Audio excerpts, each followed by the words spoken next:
Okay, Chair, we are live on YouTube. Thank you. Good morning, everybody, and thank you for attending today's licensing subcommittee hearing. Can I remind all parties that this meeting is being recorded and streamed live on YouTube. By attending this meeting, you are giving your permission to be recorded and streamed.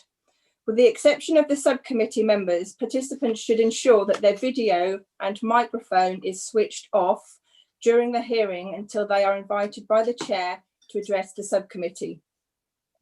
Please do not interrupt members, officers, or others while they are presenting their report. When addressing the subcommittee, can you please state your first name so that all those present know who is speaking? Please speak clearly, concisely, and get straight to the point. First item, apologies for absence, there is none. Item 2, urgent business, there is none. Item 3, any members if have any declarations of interest? No. So the purpose of this meeting is convened at the Licensing Authority for the Borough Council of Kings Lynn and West Norfolk under the Licensing Act 2003. The business is to consider an application for a premises licence for Dove Barn, Thetford Road, Northwold. I'm Councillor Sandal and I will be chairing this subcommittee hearing, and I have Councillor Bambridge and Councillor Rust as my committee members today. Can I hand over to the Democratic Services Officer who will conduct a roll call of all officers and interested parties at the hearing, please? Okay, so officers present, we have Hema Patel, the Legal Advisor, and Marie Molt, Senior Licensing Officer. I'll just read out all the interested parties. When I read out your name, can you just please turn your microphone off and confirm your attendance? Can you also please confirm that 15 minutes will be sufficient to present your case? So I'll start with Thomas James. Morning, we're present. Okay, and can I ask who's that with you?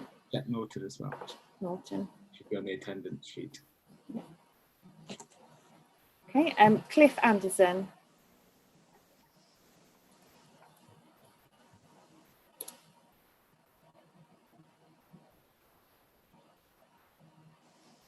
Mr. Anderson, are you there?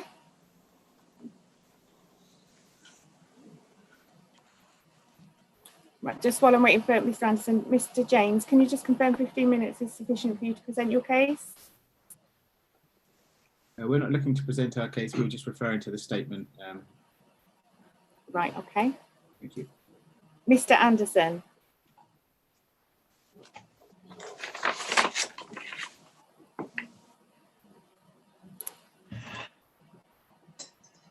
Okay, I'll come back to Mr. Anderson. I can see he's in the hearing. Mr. and Mrs. Willis.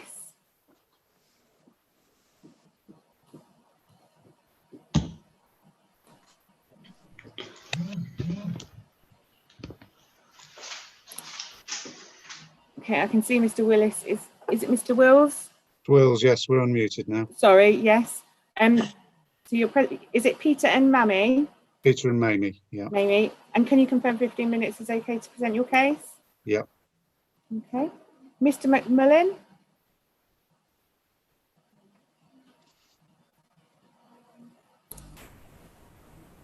Tim McMullen. Mr. Parkin? Adam Parkin here. Mr. and Mrs. Plumridge? Yes, hello, I'm Mrs. Plumridge. Mr. Plumridge, I do apologise. I've come on as Wellington Wood instead of my own name there. No, that's fine. 15 minutes is enough, thank you. Thank you. Mrs. Knapp? Yes, hello, Louisa Knapp, and 15 minutes should be adequate, although I am representing 3 different properties. Okay, Mr. and Mrs. Lee? Okay, I don't think they're in hearing at the moment. Mrs. Cole? No, I don't think she's here either. Councillor Rives? I'm present, thank you. Okay, and you're representing some of the objectors? When I last heard from the chair, I was told that I couldn't represent any objectors. I would certainly like to have the opportunity to represent any objectors, as this applications in my ward. So I wonder if you could advise on that. Councillor Rides, I made a mistake. You can represent a speaker because I wasn't aware they were on the list. I had a different list. Okay. So, but you can represent them, but 15 minutes is the time allocated. Right. Thank you very much indeed. Okay.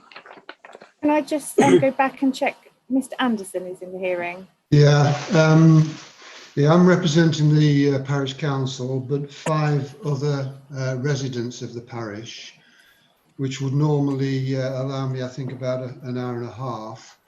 I'd ask the chairperson to give me 3/4 of an hour to represent those parties, the parish council and 5 other members of the residents of the parish.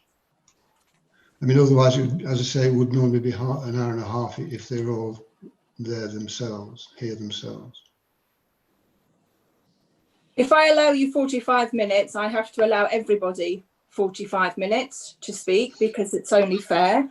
If I feel that within the 45 minutes, there's a lot of repetition in your statements, I will ask you to condense it. Are you happy with that? Yeah, yes, thanks. Thank you, Chair. Councillor Sandell, could I just interject there? You're right in that if you allow one party for 45 minutes, we'd have to allow 45 minutes for each other individual party. So, for example, if Mr. Anderson is asking for 15 minutes for each party and that's agreed, then each individual party which he's representing, well, Mr. Anderson would have to do 15 minutes per individual that he's representing, if that makes sense. Yes. Yes. Yeah. Okay. Okay, Chair, I think that's everybody. Can I just ask if I've missed anybody? No, I think that's the end of the introductions, Chair. Okay, lovely. So I will now invite the legal officer to outline the procedure for today's hearing. Thank you, Hema. Thank you, Councillor Sandell. Good morning, everyone. My name is Hema Patel and I am the legal advisor in today's proceedings. We are here to consider an application for a premises licence for Dove Barn. I'd just like to outline and explain the procedure for the hearing. Firstly, the licensing officer will present her report to the subcommittee. The chair will then invite questions to the licensing officer from the applicants, the other persons, and then members of the subcommittee. The applicant will then have the opportunity to present his case. Witnesses may be called, but each will be subject to separate questioning. Once the applicant has presented his case, the chairperson will then invite questions to the applicant from the licensing officer, then the other persons or their representatives, and then members of the subcommittee. If the applicant has called a witness, the chairperson will invite questions to the applicant's witness from the licensing officer, other persons or their representatives, and then members of the subcommittee. The other persons or their representative will then present their case. The Democratic Services Officer has a list of those who have indicated that they would like to make oral representations at the hearing and will call out the first name. Each other person will have the opportunity to present their case and then call their witness if they have one to give evidence in support of their case. The chairperson will then invite questions to the other person from the licensing officer, the applicant, and then members of the subcommittee. If the other person has called a witness, the chairperson will then invite questions to the other person's witness from the licensing officer, the applicant, and members of the subcommittee. This process will be repeated until all other persons who wish to make oral representations have been given the opportunity to present their case. To remind all parties, local objectors may not question each other. Once each party has presented their case, there will be an opportunity for summing up. Each party will be allowed 5 minutes to sum up their case. No new evidence should be introduced, and the order for summing up will be as follows. The licensing officer will sum up her case. The other persons or their representatives will then sum up their case. The Democratic Services Officer will conduct a roll call and invite each other person to sum up their case one at a time. The applicant will then sum up his case. Following the summing up, the Chair will ask myself, as the legal advisor, to address the subcommittee on any outstanding matters. Ordinarily, the subcommittee would then retire to consider the application and reach a decision. I would then announce in public any legal advice I have given in private. The Chair would then read out the decision and the reasons for the decision. However, in this instance, given that the hearing is taking place remotely, before the Zoom meeting closes, I will outline my advice to the panel to assist them in their deliberations whilst all persons are present, so that everyone is aware of my advice and to ensure that although the hearing is being held remotely, it is still a fair hearing. The Chair will then close the meeting. The meeting will end on Zoom and the live stream to YouTube will be cut. Following a comfort break, the subcommittee will reconvene remotely via Microsoft Teams to deliberate and to come to a decision. Myself and the Democratic Services Officer will be joining the Microsoft Team meeting and will remain present during the subcommittee's discussions, but we will take no part in the decision making. I will be there to provide any legal advice and assist the subcommittee to formulate their reasons. All parties will receive written notification of the decision within 5 working days of the hearing as set out in the legislation. To make all parties aware, as the hearing is taking place remotely, it must be conducted as fairly as possible and in line with the applicant's Article 6 right to a fair hearing under the Human Rights Act 1998. If any person who is making oral representations faces technical difficulties and unexpectedly leaves the hearing should not continue until that person returns. Just to remind all parties that any requests or issues should be directed through the Chair. Finally, I would just like to raise a couple of preliminary issues. Firstly, I would like to bring everyone's attention to the fact that a further bundle of documents titled Reports Marked to Follow on the Agenda and/or Supplementary Documents consisting of 51 pages was circulated yesterday to all interested parties. This includes correspondence and documentation received subsequent to the agenda being published. If any party has not received this document or has any issues to raise, please direct this to the Chair. Secondly, I am also aware that correspondence was received from Norfolk Wildlife Trust yesterday and circulated this morning to the subcommittee and to the applicant. There was a set period within which representation should have been made, and in any event, the contents of the representation fall outside of the 4 licensing objectives. I will now pass the matter back to the Chair. Thank you, Hema. So the subcommittee has read all the documentation. Please note that during the hearing, the legal advisor or the senior legal licensing officer may ask or offer advice to the subcommittee or any other parties. So today we will start with Marie Molt, our licensing officer. Could you please present your report to the subcommittee, please? Thank you. Thank you, Chair. As introduced, my name is Marie Molt. I'm the licensing officer and will be presenting the report to members today. We're here to consider the application for a grant of a new premises licence for Dove Barn, Thetford Road, Northwold, Norfolk. The applicant is a Mr. Thomas James, and a premises licence is required to have any sale of alcohol, regulated entertainment, or the provision of late night refreshment, which is hot food and drink between 11 p.m. and 5 a.m. And the 4 licensing objectives that are paramount to the process and are to be considered when determining the application and any relevant representations are the prevention of crime and disorder, public safety, the prevention of public nuisance, and the protection of children from harm. Now, Mr. Thomas James has made an application under Section 17 of the Act for the sale of alcohol by retail and recorded music. A copy of the application is attached to Appendix 1, and if granted, with the additional conditions agreed by the applicant, would allow the following activities, which I'll list in a moment. Just wanted to add at this point that the application, as shown at Appendix 1, pages 24 to 43, has changed somewhat by agreement with the applicant and Community Safety and Neighbour Nuisance Team. So I'll read out how the application looks now rather than the original application.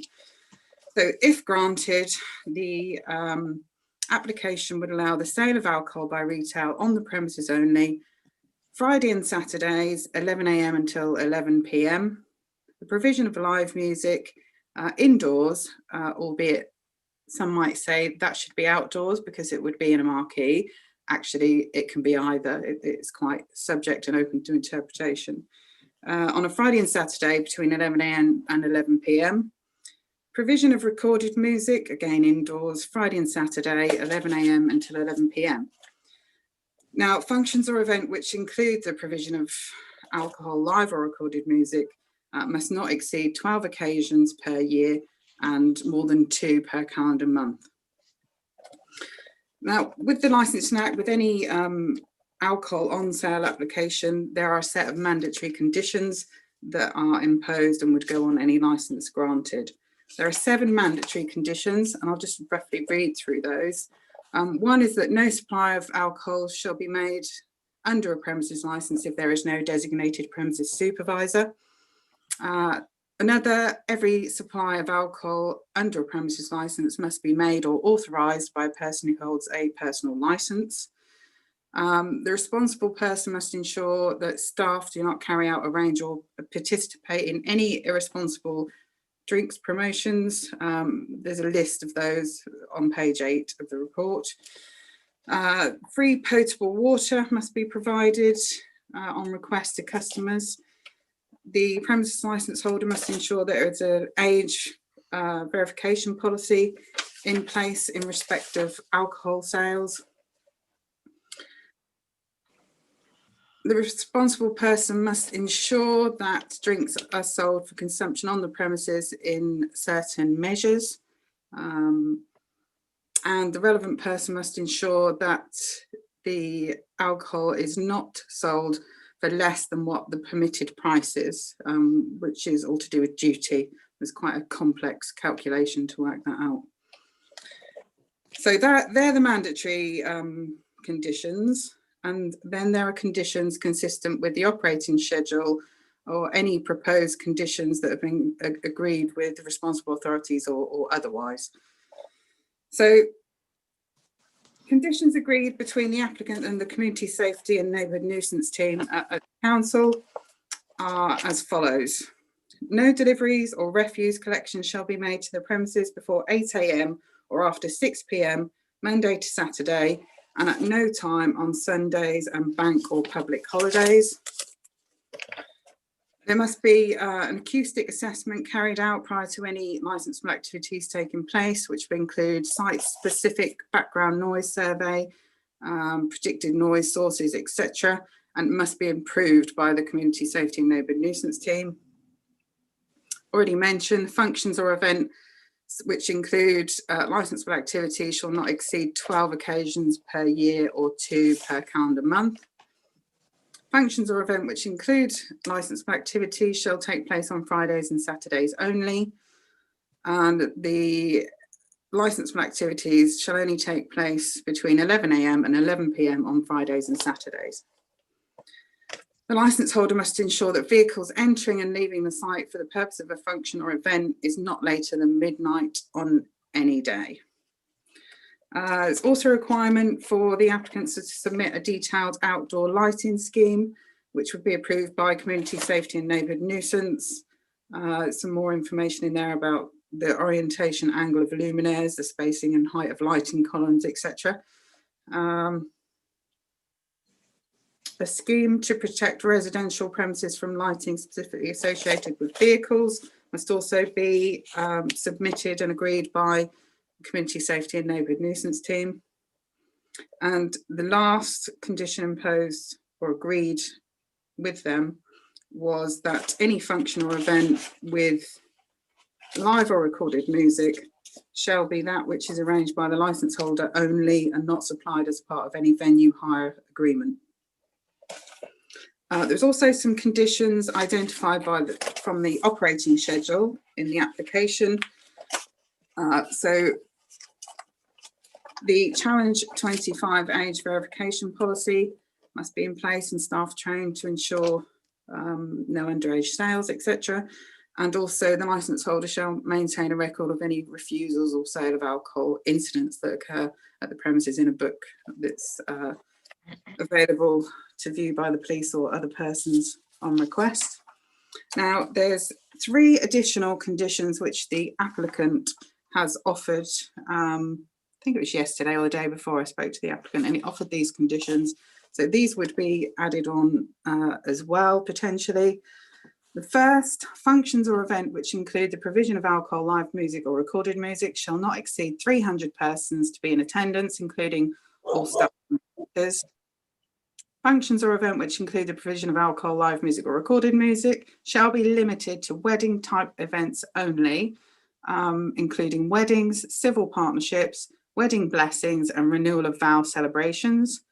No music, concert or festival type events can take place under this premises licence. Another thing the applicant offered was that as the premises licence holder, it would not apply for any temporary event notices within the area licensed under the premises licence. So that's all the conditions that are being offered and requested to be agreed in order to grant the premises licence. Now, representations from responsible authorities. There have been no representations from any of the responsible authorities to consider. However, there is a report from the Traffic Management Officer, Jack Askew of Norfolk Constabulary, which can be found on pages 20 and 21 of the supplementary documents. Other persons, representations from other persons. There are 58 representations from other persons for members to consider. Copies of the representations are within the report and can be found at Appendix 2 on pages 44 to 116. Also, some information that's been included within the supplementary documentation, which I'm sure one of the representatives will submit a petition, Facebook posts, photos, etc. as well. In terms of notices, the Act requires that a notice be displayed at the premises and in a public newspaper within a certain time period. The public notice appeared in the Thetford Times on Wednesday the 30th of September and should have been displayed on the premises up until including the 21st of October, which is the end of consultation date. The application was also published on the Borough Council's website for the same duration of the consultation period. Now, I've tried to include a plan showing the layout of the premises and a plan showing where some of the other persons live in terms of where the actual site is. On page 118 of the report, it was quite difficult because some of the objectors live quite wide apart, so it was difficult to show it to any sort of scale, but I think you get the picture. The numbers represent who has objected, and apologies if you're not included on there, any of the objectors, because we simply couldn't make it any bigger really. And the plan on page 117 is the one that was received with the application from the applicant.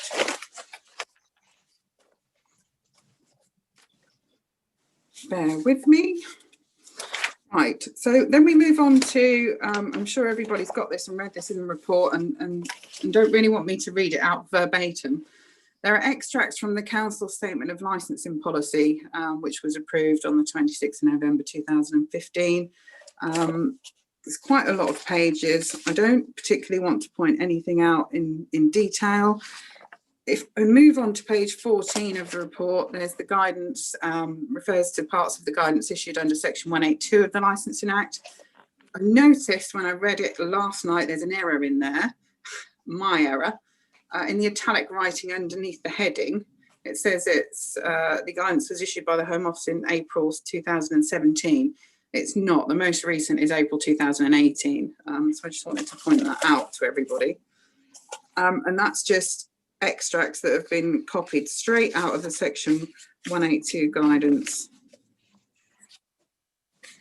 And there's pages of it, and I'm sure everybody's read it, and I don't need to read it out. Again.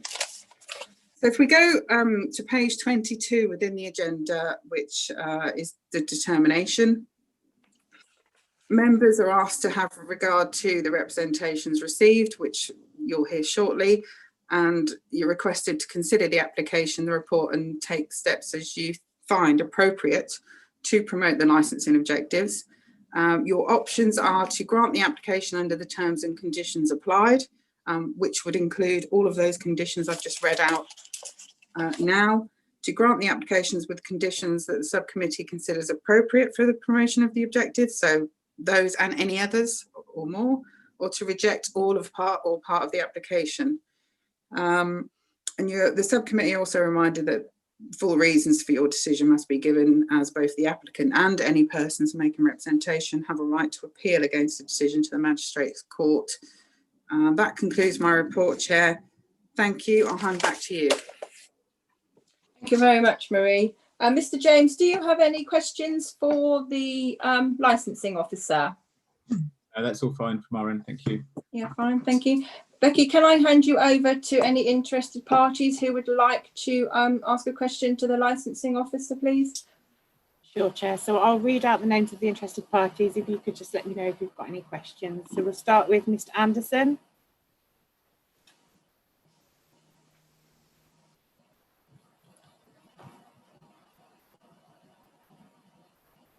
Mr. Anderson? You're on mute, Mr. Anderson.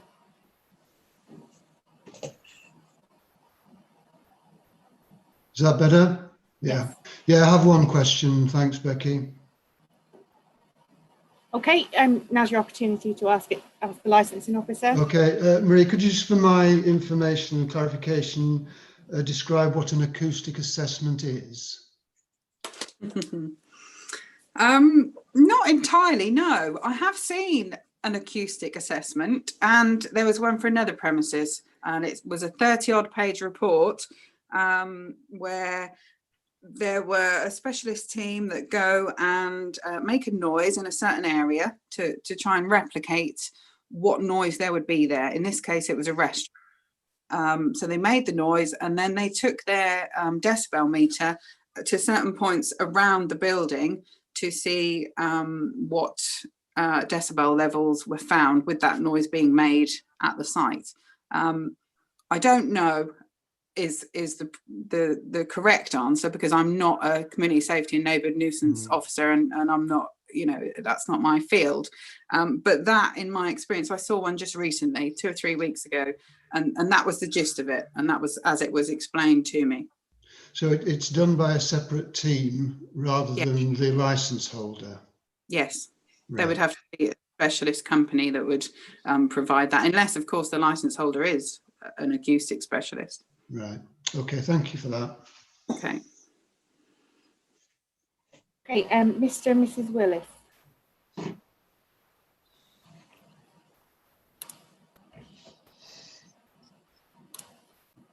Yeah, I've got no questions at the moment. Thank you. Mr. McMullen. Yes, please. Madam Chairman, I would wonder why the applicant can make last-minute changes, and yet it appears that a letter from CPRE and indeed the Northwold Wildlife Trust are not being included. Is there a reason for this? I'll hand you over to the legal officer, who will outline the reasons for you. So the statement from the applicant and the additional conditions offered up by the applicant are in an attempt to resolve the matter, whereas the correspondence which we received from Northwold Wildlife Trust has been received outside of the 28-day consultation period. So that was only received yesterday. Moreover, the contents of those representations, I believe, related to SSI and SPA sites, and those are not relative to the promotion of the 4 licensing objectives. Thank you for that. I would strongly disagree about the proximity to the SSI and the SPA. they are obviously of great concern. Mr. McMullen, this is a question for later on. The questions are for the licensing officer at the moment. So do you have any questions for the licensing officer? No, thank you. Thank you. Mr. Parkin. Yes, I've got one question. Just about the marquee situation. They say it's open to interpretation whether it's indoors or outdoors. Surely a marquee is not indoors. It's actually an outdoor event place, being that there's no walls or soundproofing around it. No, I mean, absolutely. And the fact that there's indoors on there doesn't really matter. There could be indoors and outdoors on there. The applicant's not tried to hide anything. He's shown on the plan there would be marquees. So it's not really relevant whether it says indoors or outdoors. I slightly disagree because the sound will travel further. I know, absolutely, but you know, members will know that, the applicant will know that, the noise report, the surveys and everything will know that. In terms of the Act and any guidance and in absence of any case law, we can't make that be indoors or outdoors. It can be either. And that was what I was trying to say. Okay, fair enough. Everyone's open to their own interpretation. Okay. Yeah. Hey, Mr. and Mrs. Plumridge.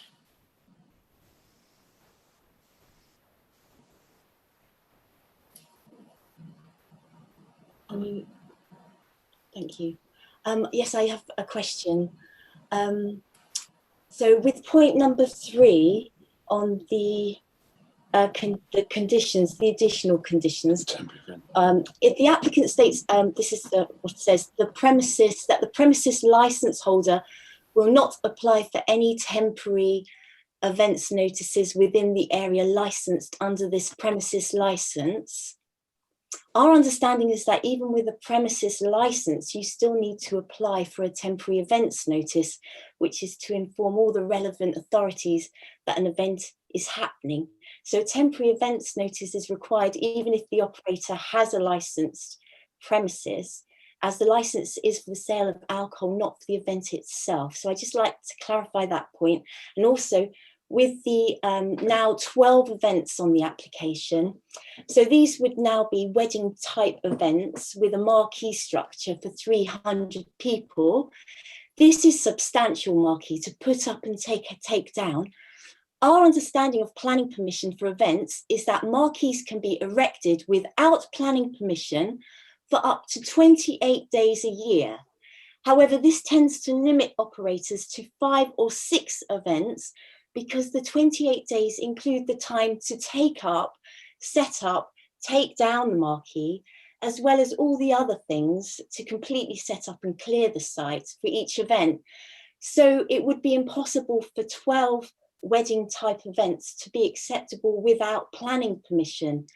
An example of this would be day 1 setup, Thursday or Fridays, day 2, day 3, the Saturday event, day 4, take down, although marquee companies tend to take down on the Monday. So given even 4-day events, times 12 is 48 days, which is considerably more than the 28-day threshold, which does require direct referral to planning department for planning permission on this. So could we have this clarification, please? Sure. Thank you, Victoria. You're correct in that any temporary event notice, I'm not on mute, I might know. Any temporary event notice is separate to a premises licence. I believe that the licence holder offered that as a condition because there was concern that although he had or potentially had agreed to only have the 12 events with the Community Safety and Neighbour Nuisance Team, there would be nothing to stop him having temporary event notices as well to make the numbers more than 12 a year. So I think he wanted to put that in to show that he doesn't intend to have more than 12 a year. There's nothing to stop somebody. I can apply for, I can put in a temporary event notice for that field, or any other that I have permission to use that field. So it doesn't mean that's not going to be used. It means the premises license holder has no intention of applying for any temporary event notices on the premises licence. In terms of the amount of functions and planning permission, that is not a concern of this panel. Planning and licensing are completely separate, and should there need to be planning permission, because it would be over 28 days, that is not an issue for the members to consider today. That's something that the applicant, if this licence were granted, would have to deal with, ensure that he's complying with the planning law at the time. So I'm sorry, I can't provide anything else on that. Okay. Okay, Mrs. Knapp. No, I have no questions. Thank you. Thank you. Councillor Rives. Thank you. I've got a couple of questions. Could I just ask for clarification on that last very important point you made? It seems to me from what you've said that it'd be quite feasible for a person who is not a licensed applicant to apply for a TEN at any time for this particular site. And therefore, theoretically, this site could always be in sort of permanent occupation as long as it was not this applicant who was applying for the license. Is that what you're saying? No, well, yeah, I mean, you or I could apply for to make So it temporary. effectively, anyone could apply at any Marie, time. sorry, could I just interject? Yeah. Councillor Rives, apologies. Are you speaking on behalf of one of the other persons who's made a representation? I am. Okay, can you just confirm which party you're making the question on behalf of, please? It's young Sheena, whose surname I can't Sheena. Okay. Thank you for confirming. It's just that I am aware that you didn't make any representations within the 28-day period, so therefore you wouldn't be able to ask Marie the questions. But if you're just representing Sheena, then that's absolutely fine. Thank you, Councillor Reeves. Yeah, I'll continue. I'll answer that. Yes, there are limits on how many temporary event notices people can have in one area in 1 year. So no, there couldn't be an event every day under a temporary event notice. And there are time periods when in between they'd have to stop. There has to be 24 hours between one and another, for example. But yeah, absolutely. It doesn't mean that temporary event notices couldn't take place on that field, but that's not what we're concerned with today. We're concerned with the application for a new premises licence and the 12 events a year that Mr. James is requesting. Can I just add to that? Is it at all possible that this committee can place any restrictions upon the number of events should this application be deemed to be successful? No, a committee can't put restrictions on a ban. I've got a second question, which does concern me, and I think it concerns many in this council. Councillor Rives, are these your questions, or are these the questions of the representative, please? These are the questions of the representative. Okay. About the report. Question about the report? I thought I could ask a general question about the, well, in this particular case, one of the criteria is public safety. And I am very concerned that we do not appear to have undergone any effective consultation with anybody in respect of the pandemic which we're currently suffering from. So one would have thought that that was a fairly critical sort of factor to take into consideration when one was considering any application for any event involving significant numbers of people. Can I interject, Councillor Sandell and Marie, if that's okay? Of course. Whilst public safety is a one of the 4 licensing objectives, that is a different issue to public health, and the public health, namely in relation to the COVID-19, is covered by other existing legislation.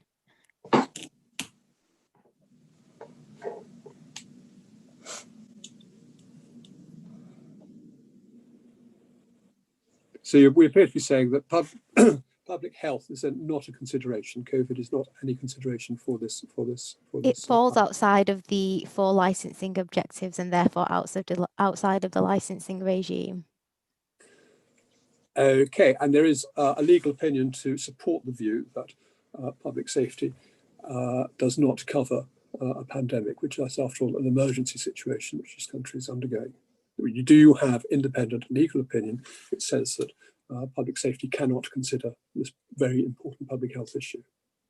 The Section 182 guidance, Councillor Rives, does distinguish between public safety and public health, and just to reiterate, that public health is, and in this instance, the COVID-19 situation is covered by other existing legislation. So we don't have any legal opinion which supports what you've just said. Councillor Rice, I think the legal advisor has just advised you on the reasoning, and I think we should take that answer. With respect, the question wasn't answered. I think she just said it falls outside the 4 licensing objectives, and this is what we're here today to consider, the 4 licensing objectives. The question was just asked whether she had any definitive legal opinion upon that. That's what I wanted to ask, because clearly the situation has evolved remarkably quickly in this country over the last 6 months. And I just wondered what the current legal opinion was on the view that you can exclude public health from a public safety issue. And I think that's a question a number of people might be very concerned with. Okay, can we move on now, please, Becky? Okay, Chair, that is all the interested parties, so it's now over to the subcommittee to ask any questions on the report. Councillor Bambridge, do you have any questions for the licensing officer? No, my question has been asked by Councillor Wright. Thank you. Councillor Russ, do you have any questions for the licensing officer? It's just a matter of clarification. It was mentioned about the Wildlife Trust report that we received, and I want to just clarify, we are not able to consider that because it is not one of the 4 objectives that we are tasked with looking at. So whether it's important to us personally as an area of beauty is one issue, but we are not able to include it in our deliberations and considerations. Is that correct, Marie? I think you're able to look at absolutely everything, you know, the petition, everything submitted by the applicant, you look at that, and then you have to see whether that fits within the licensing objectives and look at relevant parts within the section 182 guidance, or speak to the legal advisor when you're deliberating to see whether that can be considered. So each of the different points. So don't not look at them, look at it all, and then decide what you're going to do. Lovely, thank you very much. Thank you. Can I now ask Thomas James to outline his application, please? Present his case. Apologies, Councillor Sandell. Could I ask Marie a question? Of course, sorry. It's okay. Marie, can I just refer you back to one of the conditions that's been agreed with the applicant? So that is the functions or events which include the provision of alcohol or recorded music shall not exceed 12 occasions per year and 2 per calendar month. So is my understanding correct in that within an entire calendar year, there should only be a maximum of 12 events? Is that correct? Yes, that's my understanding of that condition. Okay, yes. So for example, there could be 1 per month, and that's all that would be that would be allowed. Yeah, it's saying 12 occasions a year and maximum 2 per calendar month. So there could only be 2 in July. There couldn't be 3 in July. 2 in August, 2 in September. Sure. Thank you. And secondly, I'm aware that whilst one of the licensing conditions say Friday and Saturday, am I correct in thinking that the applicant will be licensed for the whole week? Is that correct, or will he just be licensed for Fridays and Saturdays? No, he would just be able to have licensable activity on Fridays and Saturdays between 11 a.m. and 11 p.m. Okay, and finally, then his premises opening hours is it midnight to midnight? Is that correct? And that's every day of the week. It doesn't really matter about opening hours because they're unenforceable. You know, it's not an activity. So whether there were 24 hours or just 5, it wouldn't make any difference in terms of enforcement. Okay, that's fine. Thank you, Marie. Okay. Thank you. Thank you, Emma. Can I ask Thomas James to outline his case, please, or present his case to us? And then we'd just like to refer you to our statement that we submitted, and we wouldn't like to make any representations today. Okay, lovely. Thank you. Can I now ask Marie if she has any questions for the applicant? Yeah, could I please ask the applicant, I know you're saying you're referring to a statement, but it's much better to hear from you, and it's better for members to hear and all the objectors to hear. Could you just provide us with like an overview or summary of what it is you want to achieve and why, please? Yeah, we would just like to host small scale weddings, sympathetic to the area. We're not looking to host any large festivals, etc. We're hoping to offer jobs for the people in the community and work alongside them as well. It's an event space for weddings for local people. We're not looking to bring people in from other areas, from London, etc. It's that kind of small scale scheme. We're local people, and yeah, we just like to offer something to the local community. Okay, thank you. That was all. Thank you. Rebecca, can I ask you to hand over to any interested parties who would like to question Mr. James, please? Thank you, Chair. Again, I'll run down the list. So we'll start with Mr. Anderson.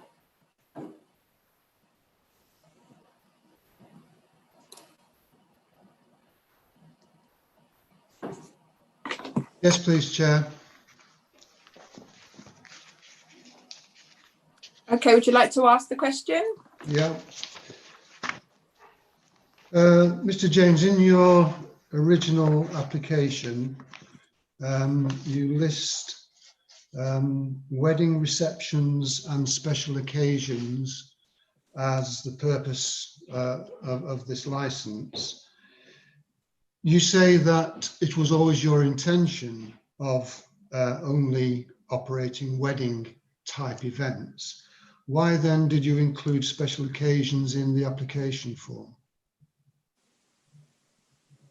We were looking to host maybe a fete or something similar for local people to come and enjoy and yeah, view the site, but we weren't looking to host any large music events. That's why we've amended it since. Yeah, but with respect, the question is, if that was your intention, only to hold wedding type events, what was the point of putting special occasions into the application? I guess that was just a mistake from our point, and that's why we've amended it since. So maybe you can understand the local feeling when they saw that sort of broad issue put in the application, that started them wondering what kind of events might take place, especially given the event on the 19th of September. So do you accept that that's would be a result of putting that particular statement in? Completely, that's addressed in our statement. That was a mistake on our part, as I said, and that's why we've offered the completely restricted. The same thing really applies to your, I think it's on, bear with me. Yeah, the application for live music, recorded music and the provision of alcohol. It has been mentioned already that that would take place indoors, but the reality is that it's in a marquee, isn't it? I don't think that's a question for me. I think that's a question for licensing. That's not for me. So you consider, but you put it in your application form, so you must consider a marquee to be in an indoor a venue. Well, yes, it would be if it's in a marquee. It's inside, isn't it? I think that's. But the impression it gives is that it's in a structure, maybe a permanent structure like a barn or whatever, with walls all the way around. A permanent structure would then require planning application, and we haven't applied for that. No. Okay.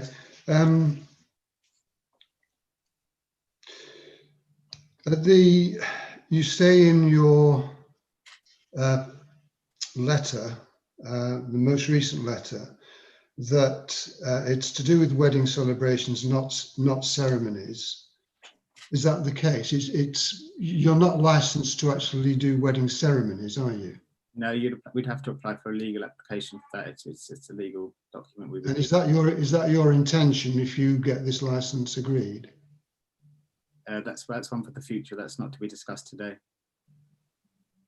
Okay. You say that those ceremonies will probably be from 6 o'clock to 11 o'clock. Sorry, those events, not ceremonies, should be from 6 o'clock to 11 o'clock. And then what special occasions then would be longer hours? Because you refer to that as well. Now, the reference to the timing that you're speaking about is with regards to the music. So there would be, I wouldn't have thought there'd be music at a ceremony or a reception before that time. There'd be food, etc., as Yeah. a normal wedding kind of setup. Yeah, I accept that, but also you refer to other occasions lasting for longer hours. No, What kind of occasions are we talking about? we don't speak to about that. That's not in the statement.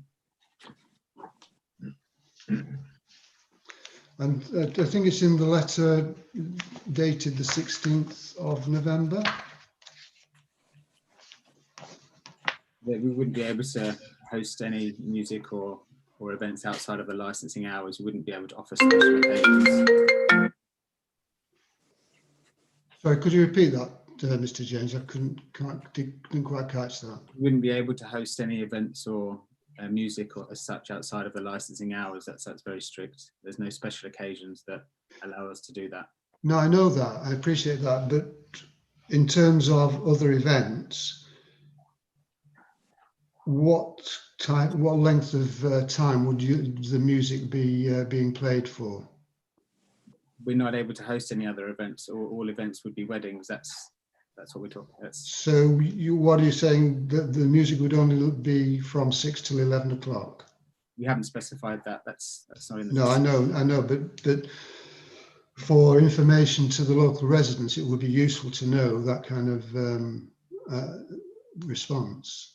Potentially, I mean, it's kind of as the wedding would be decided on the day, but it's that kind of wedding. So you would have a ceremony, the food, etc., and then the music would be in the evening. That's how we would like to play it out, but we can't specify exactly a time today. Okay. Right. One of the conditions you are offering is to have a limit of 300 people at the event, including staff. Is that right? Yes, that's correct. If I can take you to the 19th of September event, I believe, and correct me if I'm wrong, there were 250 people at that event, but not including staff. Yes. Is that right? Yeah. How many staff did you have? Around 30 on that day. So we're talking about 280 people on site. Yes. As the day went on, that started in the morning at 11 o'clock, it is the fact, is it not, that your staff lost control of the event, allowing people to trespass onto other people's property, and well, we'll come to that at another point in time, and also to break the rules and guidelines on social distancing. If that was the case, and we have witnesses who will attest to that later on in this procedure, if that is the case, what guarantees can you give me and the community that trespass onto other people's property and adherence to COVID regulations will, or non-adherence to COVID regulations will not occur? We're not looking to host any events until late next year, so COVID regulations will not be an issue. It's not relevant. With regards to trespassing, and yeah, that wasn't raised with us on the day. If it had been, we would have sorted that. I can't say that's true or false because we didn't experience that, and it wasn't and hasn't been raised previously. So So you weren't aware of the trespassing? Yeah, we weren't informed of this. There were no complaints raised by any neighbours. So none of your staff let you know that your visitors were going onto other people's property? No neighbours let us know that we. No, none of your staff told you then? There were no issues on the day. No. Okay. And you say that COVID won't be an issue in 2021. How can you say that?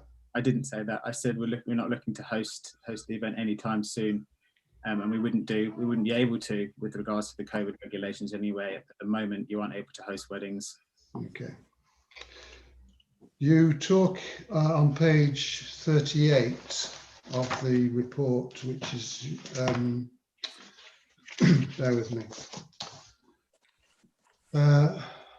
Page 15 and 16 of your report, which is page 38 and 39 of the report. Sorry, of your 15 and 16 of your application. You talk about a zero drugs policy. How in practice will that happen? We have security on staff, and it shouldn't be a problem at weddings. It's not that kind of an event, and it would be the same at any wedding venue. It'd be the same kind of principles we would have in place. We'd have to agree that with the police, etc., in advance. We would attend SAG meetings, and this would be discussed with the police and the relevant services. But in practice, how will that policy be put in place? Are you going to be searching people? Are you going to be searching cars as they arrive? I don't think this is relevant. So, Mr. Anderson, I don't think these questions are relevant at the time. These are that we've got to meet the 4 licensing objectives, and I think Mr. James is answering as best as he can on these. I don't think searching cars for drugs is a relevant question. Could you please move on to the next question, please?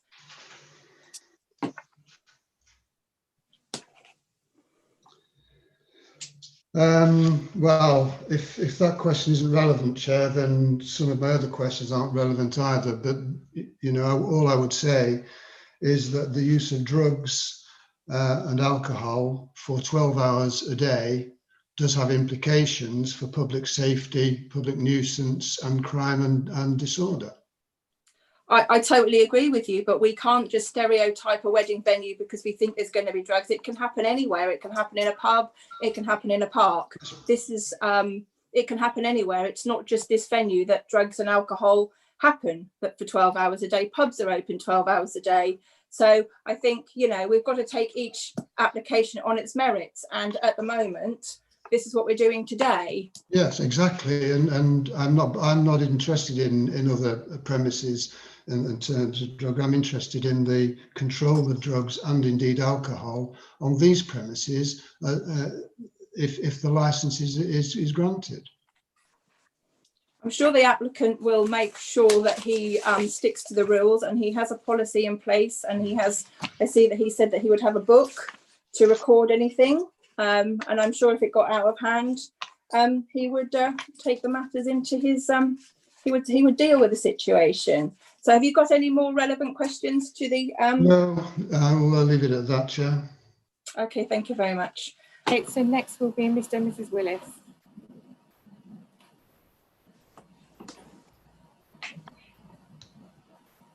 Yeah, hello. I apologise for not having a video first off. I tried to attach on my iPad, but was unable to do so. So I'm on my computer without a webcam. Question to Mr. James. I'd just like to ask you, Mr. James, what you actually consider to be an acceptable type of music to be played at a wedding venue, and whether you consider that rave music or DJ music is indeed acceptable, bearing in mind that this kind of music travels extremely far over very long distances and is extremely invasive and a violation to people's enjoyment of their own premises, their own homes, and their own enjoyment of their own gardens. Yeah, I mean, we're having a noise assessment. We have to complete a noise assessment before we're able to play any music or host any weddings. So it's not possible for us to cause a nuisance with regards to noise. So can I just ask the question again, Tom? What type of music do you think is acceptable for a wedding type event? I mean, there'll be bands, there'll be a disco. It's very, it can be quite broad there. It depends on the requests of the people getting married. It's the level of noise that's the issue, isn't it, here? And I guess that's down to the noise assessment again. If we're having that done, then there can't be a nuisance with regards to noise. Tom, I completely accept that, but what I'm asking you is, what type of music do you think is actually acceptable? In other words, do you think that rave music or DJ music is an acceptable type of music to have at this kind of event on these premises? DJ music can be any type of music. It can be disco, it can be whatever the person, the people getting married would like to hear. It's not, we can't put a restriction on what type of music it's so thank you, Tom. So what you're saying is that you wouldn't put a restriction on any type of music, and that if you requested, you would be playing rave music at this premises during your weddings. Rave music is very expansive. You can listen to disco at a rave music, you can listen to country music at a rave. This reference to rave is not fair. Okay, if you think it's not fair, I'd like to point out that at the event of the 19th of September, there was a constant thump, thump, thump of music travelling across God knows how many miles of the local community. Now, we all have to listen to various different bands coming to play in High Lodge in Thetford Forest, and a lot of them I go and enjoy myself. And the type of music is very relevant. At High Lodge, we don't currently have any rave type events. We have illegal raves in the forest, and we can all hear those in the local community, and we all find them very annoying, and the closer you are to them, the more annoying they are. And believe you me, when you live 200 yards from speakers which are directed at your bedroom window, you are very, very much finding this to be a violation of your personal enjoyment of your own property. And I speak for every other resident of Beckfield Farm and the bungalows. And I also speak, I'm sure, for a lot of residents of Northwold, Methwold, Munford. I would like to ask you again, what type of music are you prepared to restrict at this wedding venue? And the answer is the same. The type of music will not be restricted. It's the level of music that's restricted, the noise. So we will restrict the noise so that you can't hear it. So it doesn't matter what kind of music is played, does it, in that sense? I really appreciate that, Tom, that you'll restrict the music so we can't hear it. Thank you very much. Okay, next will be Mr. Macmillan.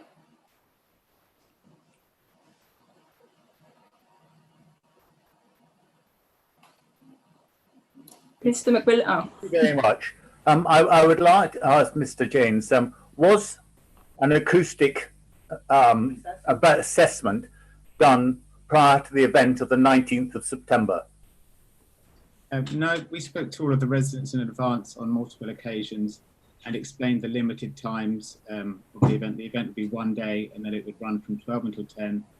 And we spoke to all of the residents in advance of the event. A few of the residents attended, and we offered them free drinks and beers. So there were no complaints on the day or after that. The complaints have come since, after we've applied for the premises license. So I take it that's a no, and then I confirm what Mr. Wills has been saying. You intend to play the same type of music in the future. Would that be a correct assessment? No, that is not correct.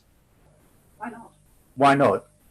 Because the levels will be completely different. The levels will be unheard. Whereas on the day with the temporary event notice, we spoke to people and we said that it wouldn't be a nuisance because it wasn't an extended time, and we finished at 10 o'clock as promised. There was no one-off. Thank you. I wish I could have confidence in that comment. Thank you very much. Mr. Parkin. Yeah, Mr. James, you say you told all the residents about this event going ahead. I'm afraid you didn't, because I had no idea about it going ahead. I witnessed a load of things arriving, you putting flags up and banging and crashing one day, and I popped out to find out what was going on. That's how I found out. So you did not tell everyone, and also there's people in properties which are about a quarter of a mile away on the Northwold Road that did not know about it. So your statement of saying that everyone was informed is not strictly true. That is incorrect. We knocked on every door along the road in the vicinity of the event. We spoke to everybody on multiple occasions. We spoke to you in advance when we were setting up. That's You did not approach me. You did not approach. I had to approach you. We spoke. No, we what's going on. So you approaching me, no, or any letter drops. Why was no one informed? I didn't say there were letter drops. I said we knocked on doors. Why wasn't there? Sorry? Why wasn't there? Because it was a massive event that was going to affect many people with livestock, yeah, who have animals who didn't know what was going on. And I have spoken to elderly people down the road that did not know anything about it. They phoned the police.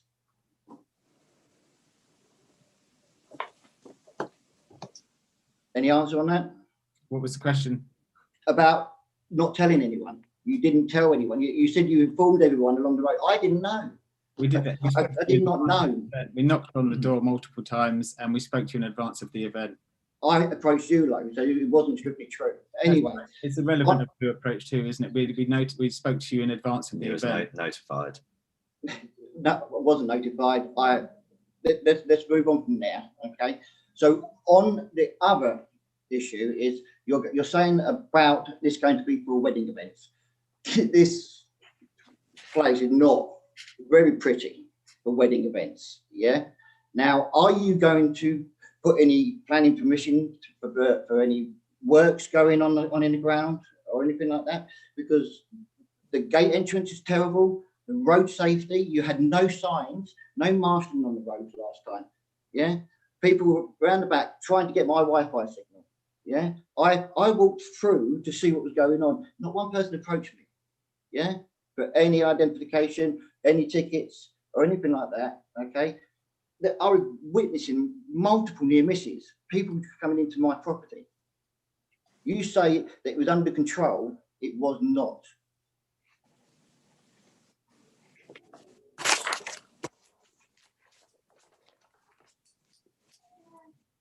Is there any answer on that, please? There was no question. There was a question, but you said it was not. You had marshals, and there was not. Was there any marshals at the gate? Any signage or anything like that? Yes, there were marshals. You're not allowed to put signs up unless you apply for planning permission. So there was marshals at the front gate, yeah, marshalling the traffic in, was there? The event was fully marshalled. Right, okay, not on the gate there wasn't. Okay. There was two big flags there, which I think made it pretty obvious. Step back from the road. No one can see. People were coming into my property thinking the event was here. You're not allowed to put signs up without planning permission. Well, you should have had someone out there. I think this is irrelevant to the Yeah, I can't see how relevant it is because someone's going to get hurt out there. Someone will get hurt out there. Mr. Parkin, can I just interject a minute, please, Mr. Parkin? Yeah. Can I, instead of trying to deal with the issues that are passed under the temporary event notice, we're not looking at that today. I know the relevance. I see the relevance when you're asking questions about it. But can we look at the premises licence application in hand, and can you try and address the questions to Mr. Janus? So you're looking in the future. So you're looking at trying to prevent any issues that might have happened under the 10. What might be needed to try and make the situation better with people entering, etc.? To be honest, it needs total restructuring. The fencing needs done. So ask Mr. Janus, are you replacing the fence? Okay, yeah. Are you planning on any restructuring of the ground?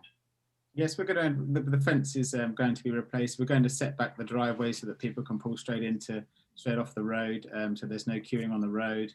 So we have a number of plans to make the event safe and better, essentially. Okay, one last question. Are you planning on putting fencing around my bushes? Because people were trying to get through the bushes because I'm literally at half a metre away. People were peeing up through my bushes. So are you planning on putting any fencing for my security and my peace of mind? There is already a fence between your land and the event space. I beg to disagree. There's actually no. I've actually got land around mine, all the way down where the driveway is, and all the way up. All the other properties have got fencing. I have got land. Okay. I need some sort of fencing. Could you possibly put any fencing around them for my protection? This is something we can discuss after. It's not relevant to the premises license application. Right, okay. Okay, thank you, Mr. Parkin. So next is Mr. and Mrs. Plumridge.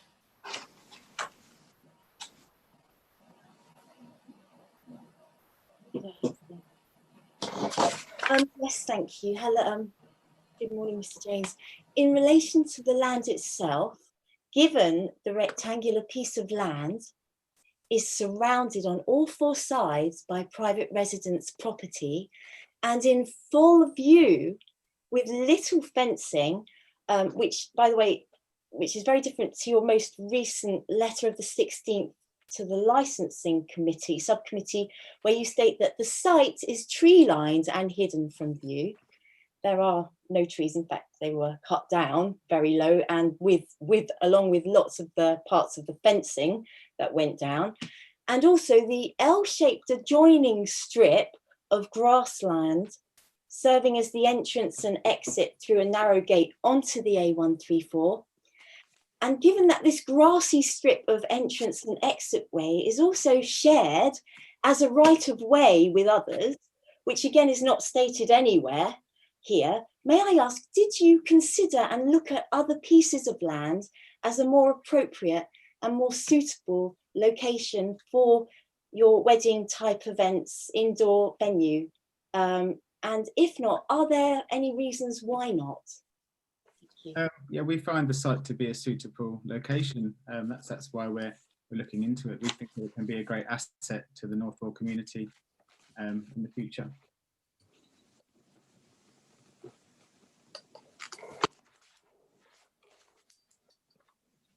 Is there a reason why in recent months your website and social media has dramatically transformed from a comprehensive website with photo galleries and information that Highfield Festivals are one of the region's largest electronic dance musical event company, as well as your description of yourself as a curator of dance music and DJs. I note that in your most recent letter, you now are saying that you are a food and drink specialist, including, but on this website, you and the social media, you have included information and called this application site Magical Meadows, the name given with the address and map of Dove Barn Farm, and as the new home for Highfield Summer Weekend Festivals. And that this event on the 19th of September was a launch for this, along with a video advert of people walking through meadows as if they were going to a festival. And why now all your information is unavailable on your website, and why your website is now totally reduced to just one static landing page with a single image and an email sign-up box. And your Facebook is clearly with many posts with videos and information deleted, removed, and now with just a dark box unable to view. Thank you. Our Facebook hasn't been removed. There hasn't been a lot of activity. I'd agree with that, but I think that's due to the coronavirus issue. Your Facebook, excuse me, no, your Facebook posts with the videos of other things, and also no mention, apart from, of course, the calendar, which you can't delete off Facebook, which has the actual Magical Meadows information. But everything has so totally changed, including all the videos. Why have you decided so recently to take everything off your website? We haven't taken everything from our social media. Our website is in the process of being updated again. Could you explain then the Magical Meadows and the home of your new festival place then? Why were you advertising that? We haven't advertised that. There's a contract included in the references, so the event will take place at Chippenham Park again next year. We hosted, this is detailed in my statement, we hosted the event at Dove Barn as a one-off, and that's why we've agreed to the licensing conditions set by the committee, and we've suggested conditions that we're only looking to host weddings. We have no intention of hosting any music events at the site. It's not within our intention at all. Okay. Next is Mrs. Knapp. Hello, yes. I have a couple of questions, please. The first is relating to a statement in the letter of 16th of November, where Mr. James says all parties agreed that the noise levels wouldn't be an issue, and this relates to the September the 19th event. My question is, exactly which parties agreed, rather than being told that it was an event that was going to terminate at a particular time, who actually agreed, and why did he feel that they were representative of the local community and of the people who would be most greatly affected by the event? I don't think this is particularly relevant again. I mean, we're going over past events. It's the premises licensing question we're not looking to host music events, so it's kind of irrelevant as such. But we spoke to all of the parties, including all of the local neighbours in the local vicinity, and we explained the situation, what we were going to do, when it would end, and there were no issues. A number of them, as I said before, a number of them attended. We offered them free drinks and free food, and there were no issues because of the short timescales involved. The event finished before we said we had a license until 11 in the evening. We finished it at 10 o'clock off our own backs. With the greatest of respect, I don't believe you spoke to the Northwold Parish Council. And from what we've heard from Mr. Parkins and Mr. Wills, it appears that actually you didn't have agreement from the immediate neighbours for the site. And it really becomes relevant in that you are representing something that actually did not occur, in a way to minimise what you organised for the event, which I think is unreasonable to the local people.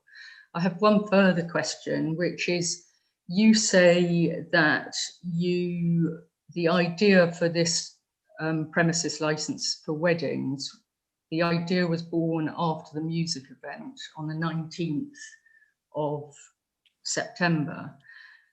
It was 3 days between the music event and your application being received by the local council.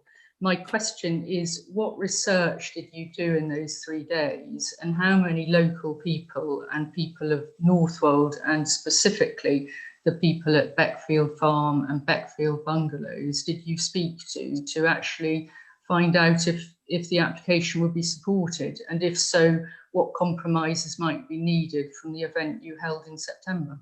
I think we've offered. Excuse me, Mrs. Knapp. I think that question was part of when you have a consultation period. I don't think the applicant had to ask people beforehand what they thought. I think that's why you have a consultation period, to allow people to put their thoughts and objectives in then. So I don't think he had to, in 3 days, go to everybody and ask. I think that's why we have a consultation period. I think that's why it's advertised in the paper, so people have plenty of opportunity to actually voice their views at that time.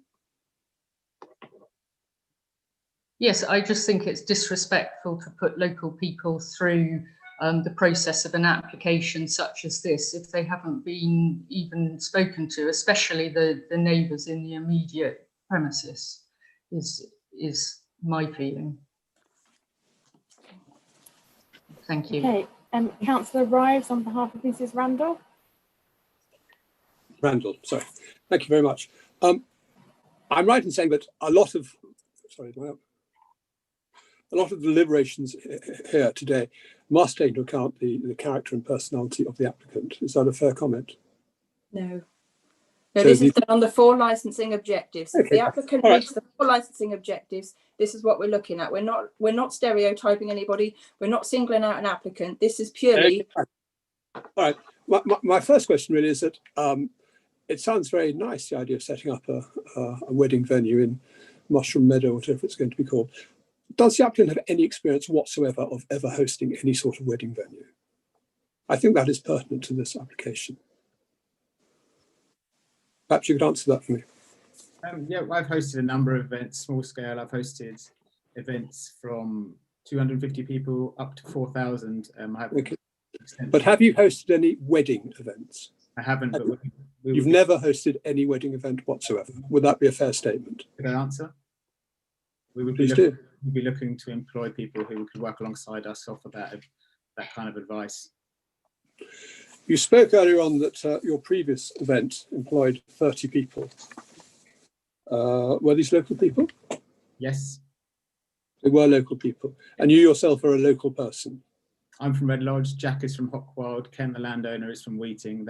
We all live within 20 minutes of the site. Okay. And can I ask, the site owner, is he involved at all in this? He is Jack's uncle. Okay. So when you were asked specifically whether you had considered other sites, the correct answer, would you like to answer that question again as to whether you considered other sites? I did answer that at the time. I said we looked at it and we thought this was a great site to use, so that's why we pushed ahead with it. So you didn't consider any other sites at all? You were trying to make use of a plot of land which was owned by a relative. Is that fair? That's correct, yeah. Good. Have you had any discussions whatsoever with Norfolk County Council Highways about this? Either prior to the first event you held or as part of this application? We've had multiple conversations, and there are no objections from the police or Highways on this application. Are you saying you've spoken to Highways? I've received emails from Highways saying there are no objections. They have no objections to what? This application? That's correct. I find that very, very puzzling because I am on the planning panel, and quite recently we did have a major issue with Highways on an application in the immediate area. Not least because that particular road, the A134, which is a strategic road, is, as I'm sure you've noted, a very fast road. Do you have any idea of the level of traffic on that road? Excuse me, I'm Councillor Rice. I'm not sure if you're aware, but we've had no representations from any responsible outside body, which is why we've asked a traffic management officer. My understanding is that as we are all relevant people and therefore we can make sort of submissions, that seems to be in our own sort of guidelines on licensing. I think that is under 9.2.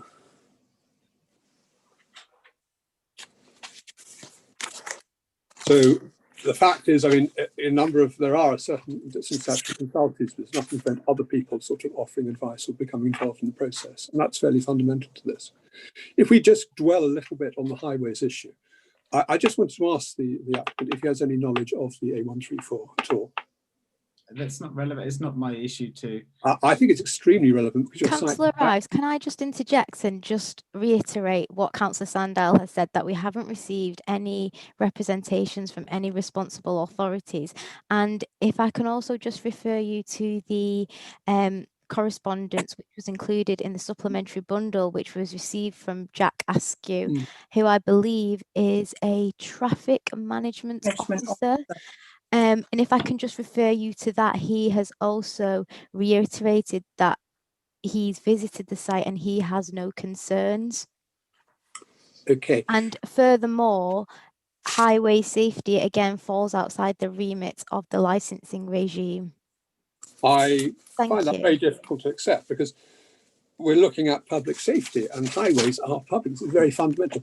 The reason I asked the question, which was not answered as to whether the applicant has any knowledge of the A134, is that at crossroads, maybe about half a mile from the site in Northwold, there have been, I believe, 100 incidents involving emergency services over the last 20 years.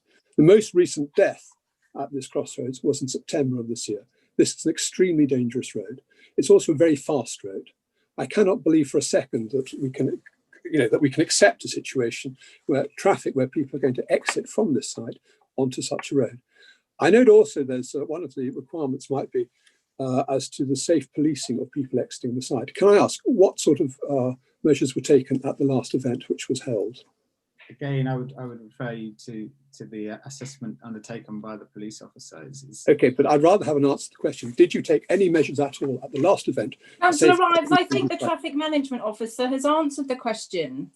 It's in the traffic management officer isn't here. This is a planning issue. We're talking about, we've had major But this issues is not a with planning highways. issue, Councillor Rives. This is a licensing issue. It's a public It is safety not issue. planning. It's a public safety issue. Okay, I'm asserting that public safety is very much compromised because this is a very fast and very dangerous road. And therefore, it is a very valid consideration to take into play the safety of people leaving the site and the safety of people on the A134. It worries me a lot that no planning permission was sought for any sort of signage for the previous event, which suggests to me a somewhat cavalier attitude to public safety. And that is in my mind, it is very important. I would certainly like the planning people to really sort of contribute to this conversation. I would not rely upon the views of a traffic management officer. I don't think that's a fair thing to do, because he will not have knowledge of that road over its long time use and its strategic value to Northwold. Can I make just another observation? We had, in your representations, we were told, as I understand it, that there were trees, which implicitly would prevent sort of dispersion of noise from the site. Okay, you asserted this in your presentation that it was tree lined. The event space is tree lined. We didn't mention the dispersion of noise. That was not mentioned. Could you clarify for me the fact that all these trees have been sawn down and no longer exist? Why were they included in the present representation if they've been sawn down? This is irrelevant. Again, it's absolutely relevant, because you've said yourself that the trees have some application in the suppression of sound. The trees are still there. Trees have been removed, but there is a tree line outside of the perimeter. I heard from a previous questioner that in fact there are no trees there at all. It is like an airfield. Okay, that information is incorrect. Well, maybe we'll note that. Sorry, Becky's left. Do we need to wait for Becky before we continue? Apologies, I was having technical difficulties. I'm back in now. Right, thank you. Thanks, Marie, for bringing that to our attention. Can I ask an additional question? We're talking about the noise. So although you've got no experience of weddings at all, you're telling us that you're implying that the noise level is going to be low and managed. Could you perhaps elucidate on what sort of volume of noise you anticipate? Because that is something you do have control of. Obviously, you don't have control over the choice of music. We've been over this multiple times. There will be a noise assessment before we're able to host any events. And my question to you was, do you have any idea of the sort of level of noise you're going to be creating? It's a simple question. Do you have an idea, or do you not have an idea? Determined in the noise assessment. So are you able to Councillor Rives, the Community Safety Neighbourhood Nuisance Team will work with the applicant to make sure that the noise levels are at the forgive me, correct I level. thought this was an opportunity for questioners to ask questions of the applicant. It is, but I think the applicant's been over this question on numerous times now. The question's been asked several times about the noise and the levels. In that case, why can it not be answered? Because the Community Safety Neighbourhood Nuisance Team haven't been out yet to work with the applicant on the noise level. Can I observe that this is going to be, this YouTube publication is going to be listened to by a lot of people who perhaps do not have access to those reports, and I think they have a right to have an answer to that question. It's not just this committee, it's the people who are listening online to this committee. I think they should be allowed to have a direct answer to that question. What sort of volume of noise does this applicant intend to allow on the site? That's a serious question. I'd like an answer, please. How are you able to describe the level of noise? How am I? I believe decibels are something which I have heard mention of in the past. When I'm sat here having a conversation with you, and it's something we will be decided by the assessment. It's not for me to say now. I can't. So at this moment, you're not able to give us any assurance as to noise levels in the future. That's what you're saying. Thank you. I'll just see if I have any other notes I've made here.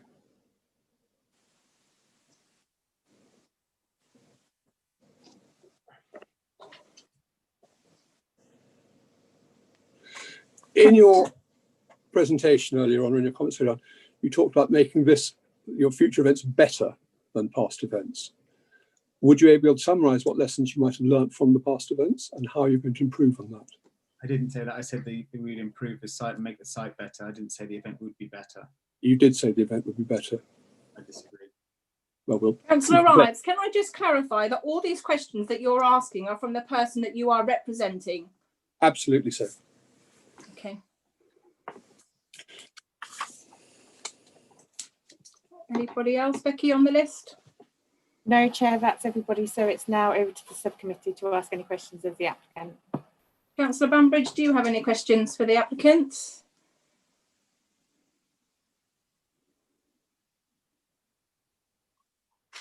Sorry, I apologise. No, I haven't, because I think any question has been asked by other people.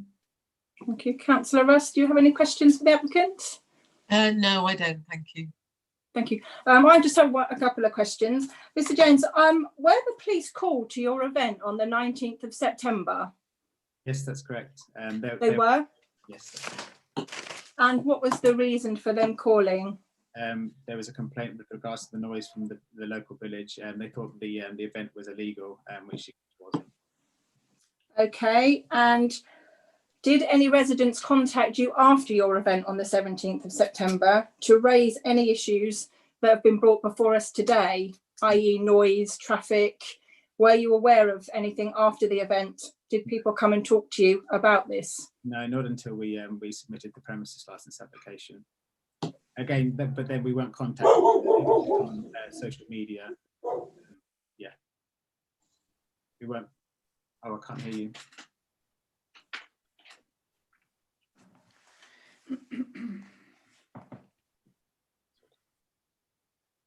So was it done via social media that the things were raised rather than coming to you face to face? Yes, that's correct. Okay, lovely. Thank you very much. I have no questions. I think it's 11:30. I think we will have a 10-minute comfort break and we'll come back at 11:40. Thank you. Thanks. Yeah, just before we go, just to let all parties know that the stream to live YouTube will continue while we're in recess. So can everybody please turn their camera and microphone off? If not, I will just place you back in the waiting room for 10 minutes. Thank you. Thank you, Becky.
Hi Becky, are we all back in? It looks like we are, Chair. Yes. Yes. So we'll continue now. So the next bit is the interested party. So can I have a roll call, Becky, on the interested parties who would like to present their case, please? Okay, Chair. So the first one will be Cliff Anderson. Miss Anderson, could you also please confirm who you are representing? Yes, Chair. I'm representing the Parish Council. I made a mistake earlier on. It's four residents of the parish: Brian Hills, John Martin, Anne Sherman, and Warwick Rodwell. Lovely, thank you very much. Okay, Mr. Anderson, now's the time for you to put forward your case. Okay, thank you. First of all, refer you to the petition, an online petition. The current number of signatories is now 189, including one from the Campaign for Rural England, and that's signature number 137. The Northwold Facebook page has a list of 92 signatories who are in opposition to this particular license application. And as has been pointed out by Marie, the Borough Council has received 58 letters of objection. And a quick analysis of those letters produces the following. The number of people raising the issue of the entrance and the exit to the A134, there are 51 of those. Noise nuisance 44, mention it. Reference to the 19th of September 36. Alcohol and drugs issues 21. Wildlife issues 21. COVID issues 18. Visitor numbers 13. Trespass 12. Lighting nuisance 5. And fire risk 3. In respect of the agreed conditions and the new conditions proposed by the applicant, the reduction of the alcohol and music from 13 hours to 12 hours is going to have little or no effect on the potential for noise, nuisance, and the level of consumption of alcohol. The 12 events per year, 2 per month, realistically, they are going to take place in a short 6-month period. is not going to have these outdoor events, and they are outdoor events, during the autumn and the winter. People will be outside drinking, outside listening to the music, outside socializing. It's not a winter time activity. So the likelihood is that even restricting the number of events to 12 and the maximum of 2 per month, for a 6-month period, there are going to be 2 events every month. The restriction on deliveries, well, that's having minimal effect. And the vehicles entering or leaving the site by midnight, I don't think that's practical. If the event is only finishing at 11, it takes a lot longer than 1 hour to dismantle the structures, to gather all the stuff together and get off site. So I'd be interested to know, or to see, if the license is granted, whether that actually can be adhered to. The 3 new conditions proposed, 300 maximum including staff. Well, that's the same number that were on the site on the 19th of September, approximately, give or take a few, 10 or 20 individuals. So potentially the same problems that occurred in terms of trespassing, etc., are likely to happen again. The second proposal, that it would only be wedding type events, no music, concert or festival events. I still maintain, and hopefully will show in the next few minutes, that the same issues that we've already raised still apply. The no application for any temporary event notices in the future in the area involved, what does it say? Within the area licensed under these premises. If that is a genuine proposal and there isn't a loophole around that, then that is obviously welcomed. But again, I remain, given the information we've received earlier on temporary event notices, I'm not clear personally whether the applicant will be restricted to not applying for any temporary licenses for other events, and maybe somebody later on can clarify that for me. I'd like to refer to the procedure and the guidance notes that Maria's provided for us. On page 11 of her report, it refers to the application notice having to be displayed for the public to see, and that it was displayed on the gate and in the Thetford Times. 2 things on that, and I question whether the displaying of this was adequate. The Thetford Times doesn't circulate as far as Northwold, so nobody in Northwold would have received the notice via the Thetford Times. The gate is on a fast, busy road. No one's going to stop on that road, park up and check whether there's a notice on the gate. I'm not blaming the applicant for that. I think the Borough Council needs to consider whether that was an adequate displaying of the notice of the application. On page 12, it quite clearly says, and this is important, quite clearly says that the activities on the site itself, the effect of those activities must be considered in relation to the vicinity of the site and the impact of activities on the people in the area concerned, and to apply an holistic approach to that. I say that's important because there is a view that the issue of the A134 and the entrance and the access and the exit points are not for this committee in terms of public safety.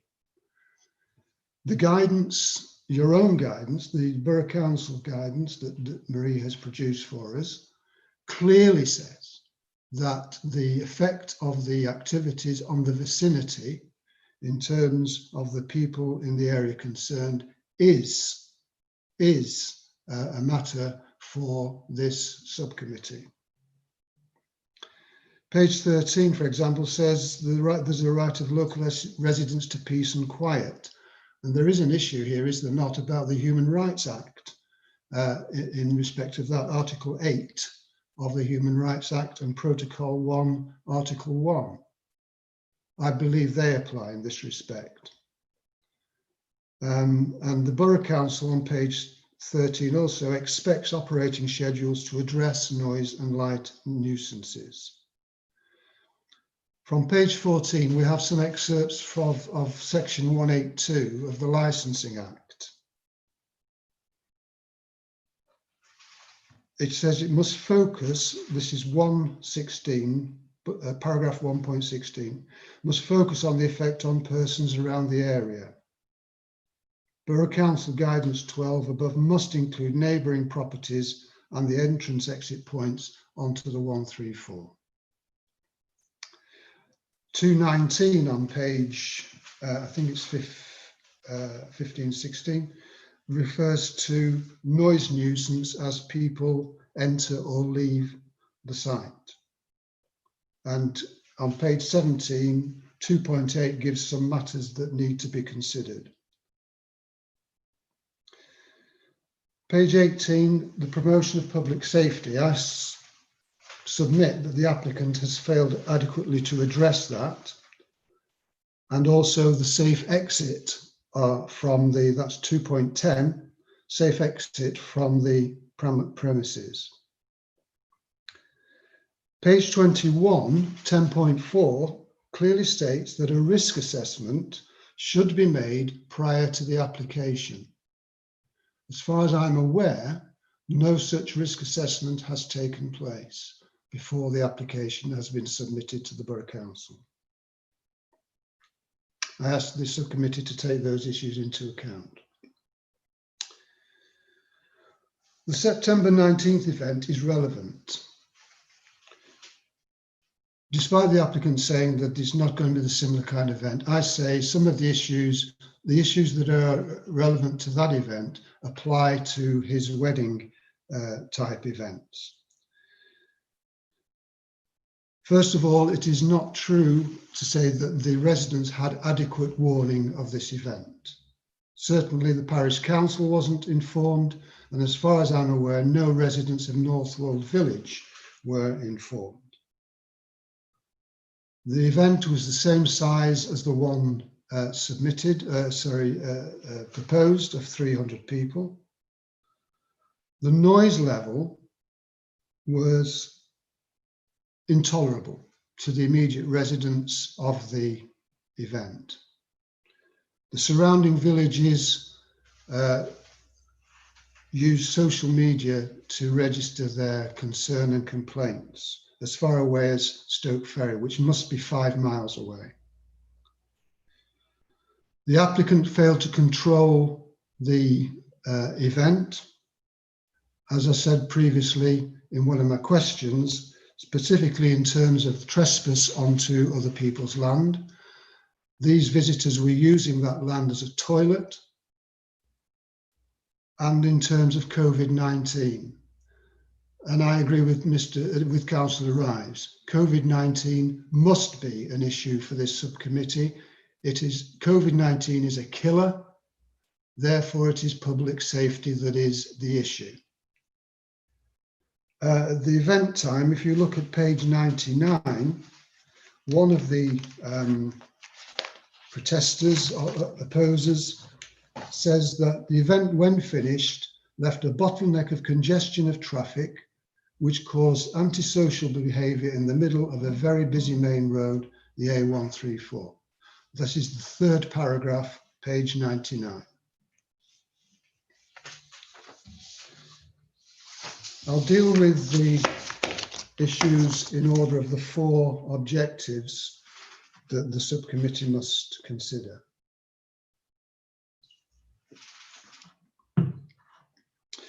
First of all, objective 1, prevention of crime and disorder. The fencing around the site is very dilapidated. It allows easy access onto adjacent properties, and this gives rise to potential for crime and disorder on those properties. And I refer you to the photographs that have been recently provided by me. And if you look at first photograph, that is the strip of land owned by the owners of Wellington Wood. The fence is on the right-hand side. There are no trees there. Same applies to the 3rd and 4th photographs, which are on the eastern side of the property. And then there are 2 more photographs showing sections of the fence with bars broken, etc. The very least that must be done in terms of that is the erection of a substantial fence of a suitable height to prevent visitors on these events from trespassing onto other properties. As I already said, it is not surrounded by trees, so the trees are not going to absorb the sound. They're not there. The ones on the eastern side have been cut down. And as I say, the first photograph that you've got shows a large gap between the fence and the trees in the next field. On the eastern side, there is an orchard, but the trees are very small, and there is a gap between the fence and the orchard. The other 2 photographs are an attempt to show you... Apologies to interrupt, just to let you know for information that the first 15 minutes is up. I assumed you would allow me to include the time for the people that I'm representing. I did, Mr. Anderson, that's absolutely fine, but your personally 15 minutes is up in a very few minutes. So we will then give you some more time to then represent your cases for the people that you are representing today. Can I then quickly just go through the rest? I'll have to cut it very, very short. Okay, and then you can represent the people that you've asked to speak on behalf of today. Thank you. Okay, so there's still potential for overcrowding, and that might lead to arguments and violence on or off the site. Alcohol for 12 hours a day is going to produce increase the potential for criminal damage, arguments and violence and disorderly behaviour on and off the site. The site is open, this is page 37, for 24 hours, 7 days a week. Anybody, once they know this site is open, can go on it. There's nobody living on site. That cannot be right. The drugs policy, we don't know what the drugs policy is.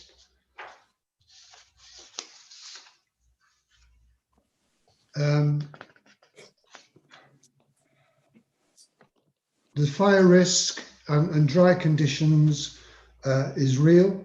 There's no reference to firefighting equipment or evacuation procedures. It fails to address how personal alcohol and drugs will get on site and how those will be dealt with, and how COVID-19 regulations, which are to do with public safety, will be managed.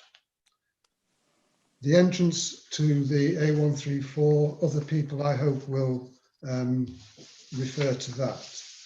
The public nuisance, well, it goes on in regard to trespassing and possible disruption. The noise levels, we have yet to see what those are, and we have no guarantees that they won't cause a nuisance at this stage. The music is going to be listened to outdoors, so it is going to be loud. Public nuisance, alcohol again, and drug issues are relevant. Protecting children from harm, the fence is no good. Children can easily wander onto woodland areas and fields, agricultural land, and put themselves in potential danger. There's a risk of underage drinking in the cars that are parked on the site. And there is no mention in the application regarding DBS clearance, disclosure and barring service clearance for children and vulnerable adults. Planning permission for a car park, change of use is an issue. There's the Foss Ditch linear earthworks alongside of the site that is legally protected. If people are getting onto that site, it can be damaged. And I do refer you can look at Mike Jones' email from the Northwold Wildlife Trust and take that into consideration if you feel it is relevant. Unfortunately, those are my rather rushed parish council representations, Chair. The representations on behalf of the 4 residents are these. Mr. Anderson, I think we'll treat you as an individual, and then we can go through the relevant points so we can get the licensing officer and the applicant to ask you questions as the parish councillor, chairman, and then the next 4 representatives, we can't obviously ask those questions because they're not here to answer them. So I think we'll treat you as an individual rather than as a group of people, so that your questions we can ask you the questions of the points that you've raised today. Are you happy? Are you happy with that? Then we can let you have your time. So, so if Becky, you can ask any interested parties if they would. Chair, interested parties don't question each other, so of course it they would don't. be for the licensing officer first. Yeah. Yeah. Sorry, Marie. Have you got any questions for Mr. Anderson? Sorry, Sam, I'm just plugging into electric because it just came up with only 10% left. So, okay. So did you hear Mr. Anderson's 15 minutes? I did hear Mr. Anderson's 15 minutes and I don't have any questions. Thank you. Okay. Mr. Jones, do you have any questions for Mr. Anderson? I would just like to ask why there were no complaints raised until we submitted the premises application, and as he said, they were trespassing or whatever on the day. Why was this not raised before with us? And if it had been an issue, we could have solved it on the day. I'd also like to say that we are looking to put new fencing in place as the current situation is quite dilapidated, but we wouldn't do that until the premises license was accepted, or if it's accepted. I'm not sure I could answer the question about complaints because I wasn't in the vicinity at the time. All I can suggest to you, Mr. James, is that people were unaware of who you were and who had organised this event, possibly apart from 1 or 2 people in the vicinity that you say you spoke to. You certainly didn't speak to members of the parish council or residents of Northwold, as far as I'm aware, so they wouldn't know who to complain to. A number of the local residents had my phone number as I spoke to them in advance of the event taking place in September. Sorry, is that a question? No, it's not a question, it's a statement. Oh, sorry, it's just a question and answer session, Mr. James. I'm sorry. Do you have any further questions for Mr. Anderson? Fine, thank you. Thank you. Any members of this committee? Councillor Bambridge, do you have any questions? No questions. Councillor Bass, do you have any questions? Yes, I do. Thank you for your extensive representations, Mr. Anderson. I do have a question around your comment about DBS for children and vulnerable people. Is that, in your knowledge, is that a requirement of any organisation or premises that offers wedding events? It's a genuine question. I am DBS checked. I previously worked with children, so I understand about children and vulnerable adults, but I wasn't aware that it was a requirement for those that were putting on wedding events or special occasions. Well, the reason I raised that was that on page 16 of the applicant's form, which is page 39 in the officer's report, he refers to a space for vulnerable persons will be made available. If that is the case, if there are going to be vulnerable persons on site, then my understanding is that there should be at least one person who has the high level of clearance. If they're going to be looking after vulnerable people, which it says they will, and making sure they leave the site safely, then they must have DBS clearance, surely.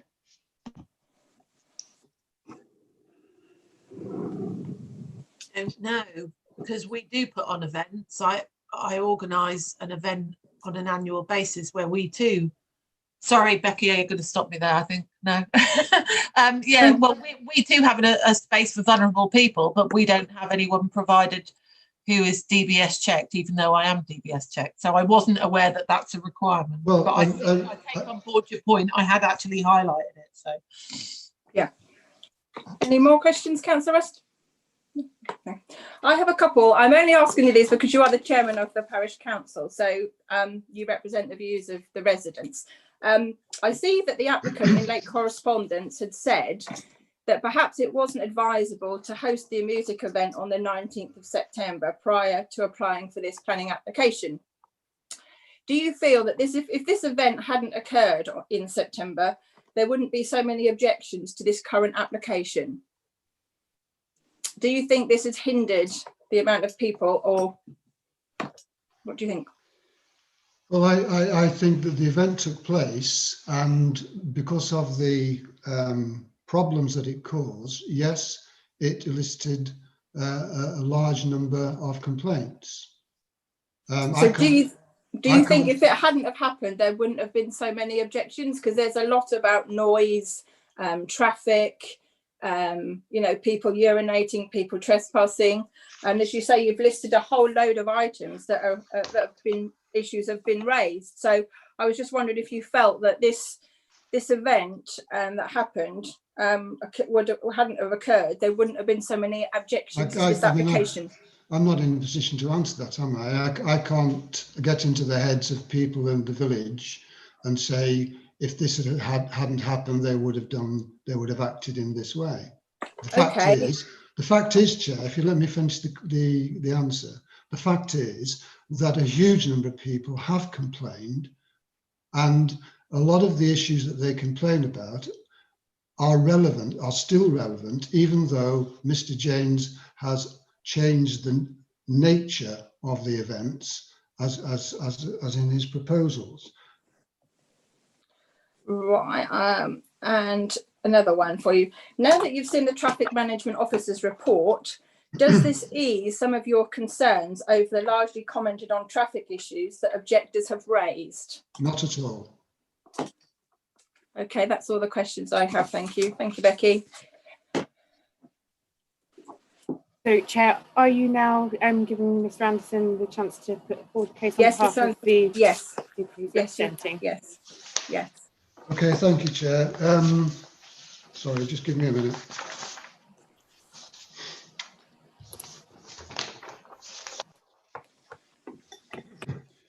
Right, the first resident is Brian Hills, and his letter appears at page 69.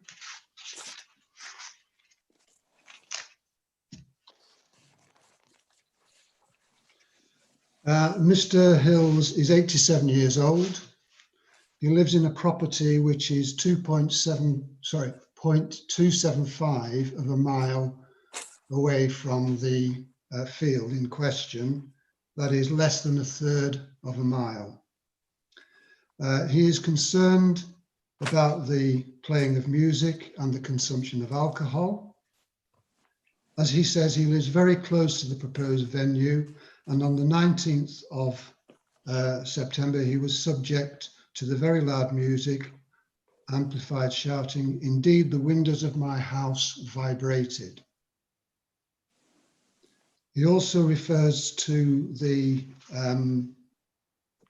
track leading to the venue and what provision could be made for the number of cars that would be entering and leaving the site.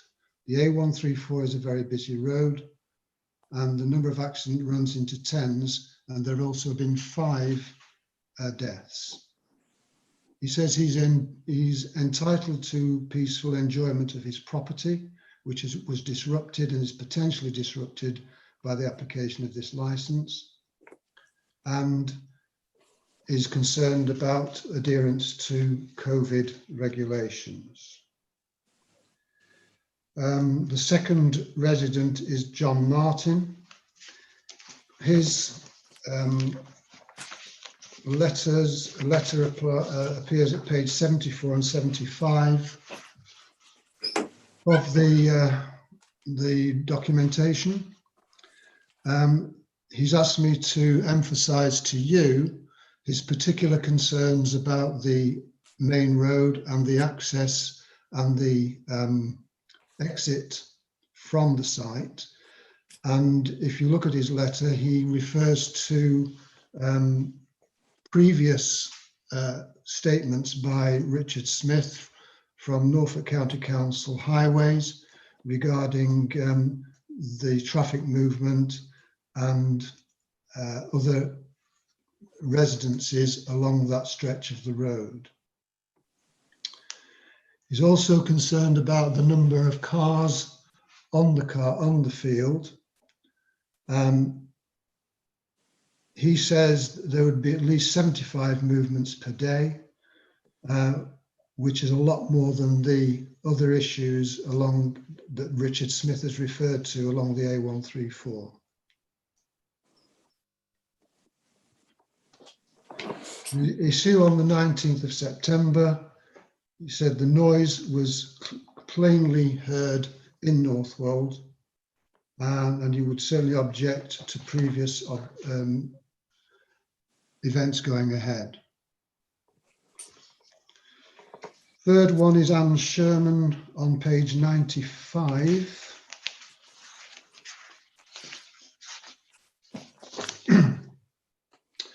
Again, Anne has asked me to emphasize the issues on the A134 and the entrance and exit to the site, and refers to a recent fatality on the A134. She refers to the unacceptably loud music on the 19th of September, and that the impact upon individuals and the community is unacceptable. She also wishes to refer to nuisance behaviour and is concerned about the level of alcohol consumption and potential drug use. Environmental impact, she refers to the population of toads and newts in the area and the Foss Ditch Linear Earthworks, which is a Saxon monument and protected by law, and the potential damage that might occur on that due to people trespassing on the land adjacent. Finally, Warwick Rodwell, his letter is on page 114.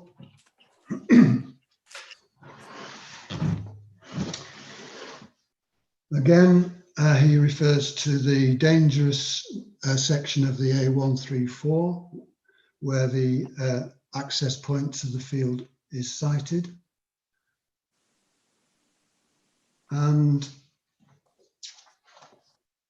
the COVID, the other issue he wanted to raise in particular was the COVID-19 regulations and guidelines and the potential for those not to be adhered to. Thank you, Chair. Those are the representations that I need to make. Thank you, Mr. Anderson. I don't really feel that we can ask you any questions on those because they're someone else's views and you're not going to be able to answer on behalf of those. So thank you very much indeed for those. Rebecca, can I have the next person? Yes, next we have Mr. and Mrs. Willis. Okay. Yeah, hello. Most of my points have been raised by Cliff Anderson, but I'd just like to add a kind of brief statement about the run-up to the events on the day of the 19th of the 9th, just for clarification purposes. We first became aware of the event going ahead from our bedroom window when Mr. Janes and his crew arrived and started clearing up the field, which needed mowing, and also it needed considerable amount of tidying up around Dove Barn, which they undertook. I became more interested as I saw this large stage being built, because it just suddenly started to represent something that wasn't, or was something which I might not be going to enjoy. So on seeing Ken Harris, the owner of the field behind our house, in his field, I went out to ask him about the event and what was going to be happening. His reply to me was that they were planning to have a disco and some glamping. So I immediately sort of put my mind at rest, but then I asked him roughly how many times the events might be going to occur. And he said, well, you'll have to ask the organizer that. He's down there mowing the field. So I went down to ask Mr. Tom Janes exactly what, was his intention, and to which he replied that they were planning to have 1 or 2 events a year. Still, I knew very little about the event and what would be going to happen. Obviously, as the stage grew bigger and the event started to take shape, I thought it might be a very good idea to to watch this and to see what was going on. I also asked Mr. Janes if he had any intentions, as had been Ken Harris's response, that there would be weddings on this site. His reply to me was that the site isn't suitable for weddings and it would need considerable tidying up. So on the day of the 19th of the 9th, I decided to remove some apple bushes from the orchard that we're custodians of, so that we could sit and watch what was going on. And Mr. Janes very kindly came over and, or at least his friend did, and offered us a beer, which we accepted because we were gladly in receipt of a beer on a lovely sunny day. And the regulations at the time, the rule of 6 was such that had been marked out on the ground that everybody should be within these squares. There were several pagoda type tents and some picnic benches set up, and there were 6 to a bench. Within a few hours, the social distancing at the front, in front of the stage, became a little bit of an issue, and Tom Janes had provided some security in yellow shirts who then went down to the front and encouraged people very sort of limply to distance. As times went on and more alcohol was consumed, the rule of 6 went out of the window, and the tables of 6 became tables of 8, and one table became unrecognisable from another, and one group became unrecognisable from another. And by the end of the event, which I hasten to add, I didn't actually witness myself, but during the time that we were there, the social distancing became unrecognisable. And as we can expect from this kind of event, which, in all fairness was a rave, there was just a writhing throng of humanity at the front, which no doubt had implications for people in the wider community. I'm sure that during that festival, then COVID-19 was spread. elsewhere. Who can say? My main complaint, and I think I've voiced it already, is that it's a total violation of our rights to enjoy our property. I didn't consult with Tom after the event, and I didn't place any objections after the event because I'd already set in motion and been part of this objection group. And I feel that what we are doing now is objecting to Tom, and I would like Tom to actually, tell us absolutely hand on heart that this is not going to ruin our lives ongoing next year, because from where I'm sitting, he has no intention of holding events which are a quiet wedding. And to add to that, we already have a really lovely wedding venue just through the trees from us, which will quite adequately cope with anybody local who wants to get married in a magical event setting. That's the end of my statement. Thank you very much. Mr. Jones, do you have any questions, Mr. Wills? Just one. Did I or did I not speak to your wife the weekend before the proposed event to explain the situation and with regards to noise and timing, etc.? Yes, I think my wife is just about to enter the room because she wants to reply to your question, Tom. Hi, Tom. Yes, you did, and I was. I didn't hardly hear any music when you had the decibel meter at my front door. So I said to you, "No, I have no objections. Carry on. We might even enjoy it." But on the day, the decibels were a hell of a lot higher than that. And when I went to bed, which basically my bedroom window is about 200 yards from where you put the stage, it was unbearable. It was so loud. It wasn't even decent music. It was rave music.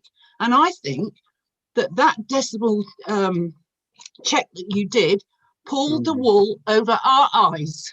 Oh, sorry, but my wife's feeling very, very nervous at the moment. So that's the end of that question, Tom. That's fine. Thank you very much. Any members of the committee? Councillor Bambridge, do you have any questions? No. Councillor Russ, do you have any questions?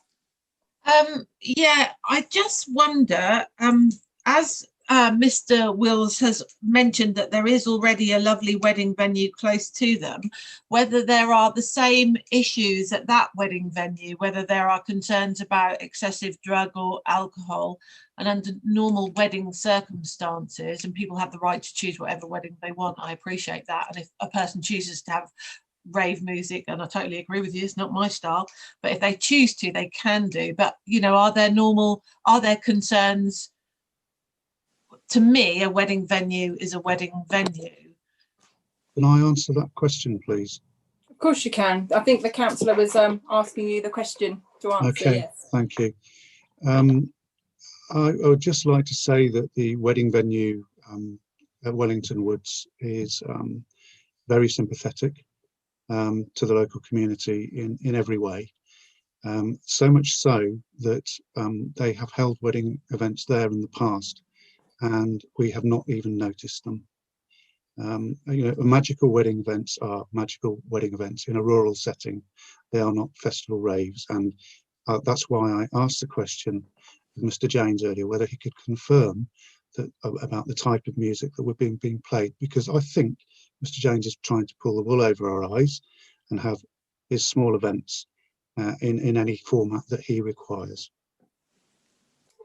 Thank you, Ms. Wills. I think with the pulling the wool over your eyes, I think if Mr. James has granted a licence and he breaches any of the conditions that has been put in, then this will come before us again, and then he could lose his licence. So that's just a point that if he does get allowed a licence today and he breaches any of those conditions, or you know, we have complaints, and it could come before us again. So we have to, you know, look at that as well. I do understand that, Councillor. Basically, my final closing on this would be, if this license were to be granted, surely it would be in everybody's interest for yourself and any other interested party to visit the site and to see exactly what the proximity is, to also do a sound check, and so that you could see what we've got to tolerate before this license is granted. Thank you. Okay, next we have Mr. McMillan.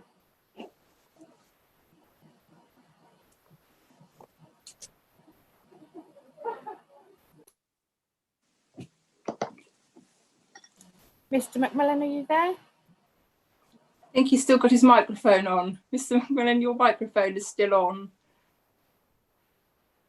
I can't say. I'm on now. Thank you very much. Better. Yes, we can hear you now. Thank you. Would you like 15 minutes?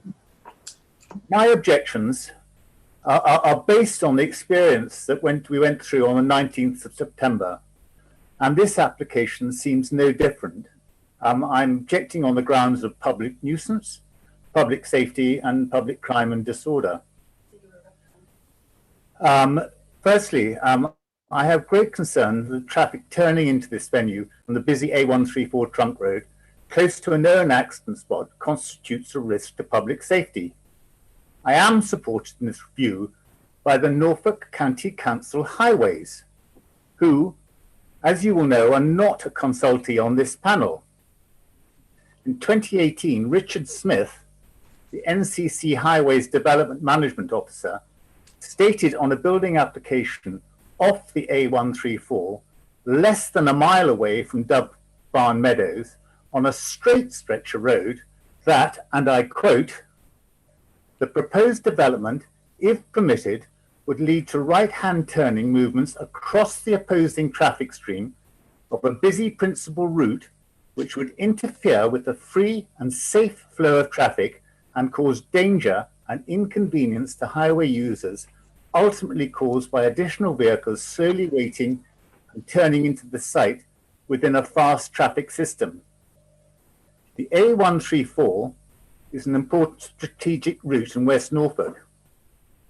Richard Smith goes on to say, "The A134 carries a high volume of traffic at high speed, and I consider the approval of this, the 2018 application, would lead to an increase of conflict and interference with the passage of through traffic on a principal route. Because of this, the application was denied. I see no difference to where we are at the moment with this application.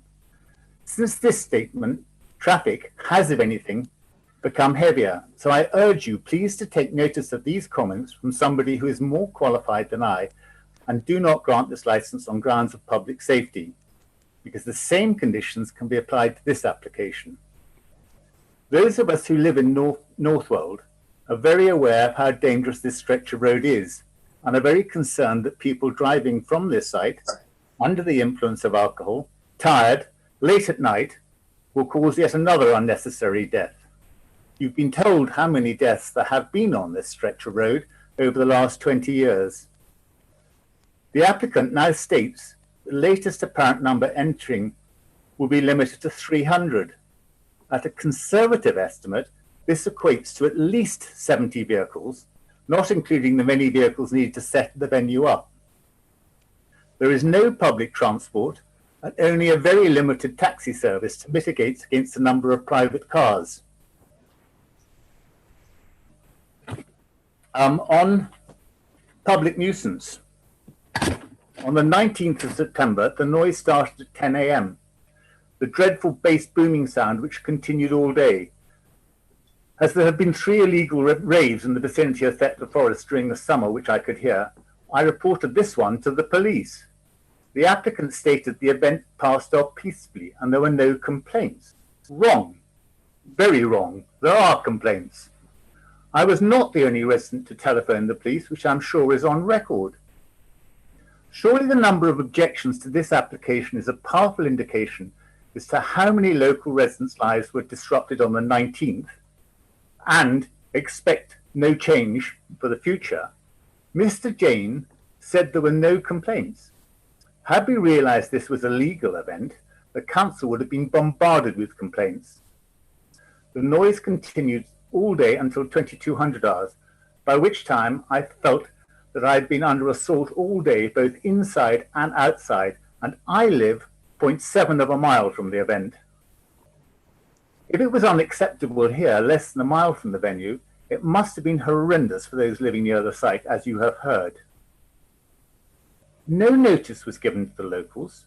Mr. James stated that he informed the neighbours of the event. Well, we'd heard one neighbour who was informed, but the rest of us didn't know about it. In the original application, the applicant stated the venue was surrounded by trees. Not the case. This could be clearly confirmed by comparing Google Maps overhead images with the current situation. A neighbour can confirm that a row of trees was taken down last year. Their absence shows that the applicant is economical with the truth when he states the venue is surrounded by trees. There are several changes to this application that I am concerned about. The main one is the applicant is now saying this is a wedding venue for 12 days a year with 300 people attending. This is hardly a wedding venue. Such number is surely more consistent with a rave/music event and not in keeping with the tranquil rural environment in which we enjoy living. The truth is the applicant is the leading promoter of outdoor music raves in East Anglia. There is no evidence whatsoever of his experience with organising a wedding. In fact, he cannot hold weddings in a marquee, so the events he intends to hold will be similar to that of the 19th of September, with the sale of alcohol, the provision of live or recorded music, only with this time up to 300 people, with the same disturbance to local people. Article 8 of the Human Rights Act states that we have a right to enjoy our family home peacefully. This was not the case on the 19th of September, nor is it likely should this licence be granted.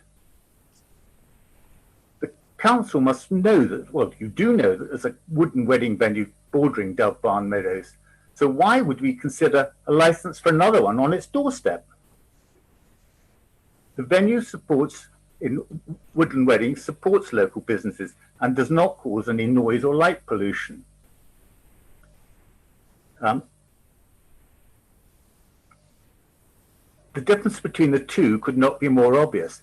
The recent planning application at Wellington Farm highlighted the planning panel's previous concern about the safety of the A134. And as a result, there was a change to that, and entrance and exit to Wellington Farm is not off the 134. Furthermore, the license applications state that music be played indoors, suggesting soundproofing. Again, this is not the case, and marquee is simply not indoors. And the prevention of crime and disorder, I'm sure you were told the obscene behaviour of some of the attending events in September. This is not the action of people who are sober, it's people who are under the influence of drugs or alcohol. This sort of behaviour, or worse, could, and I suspect will, happen again. Such alcohol-induced ill discipline, 12 hours of alcohol sales, is surely a fire risk on a site so close to the forest.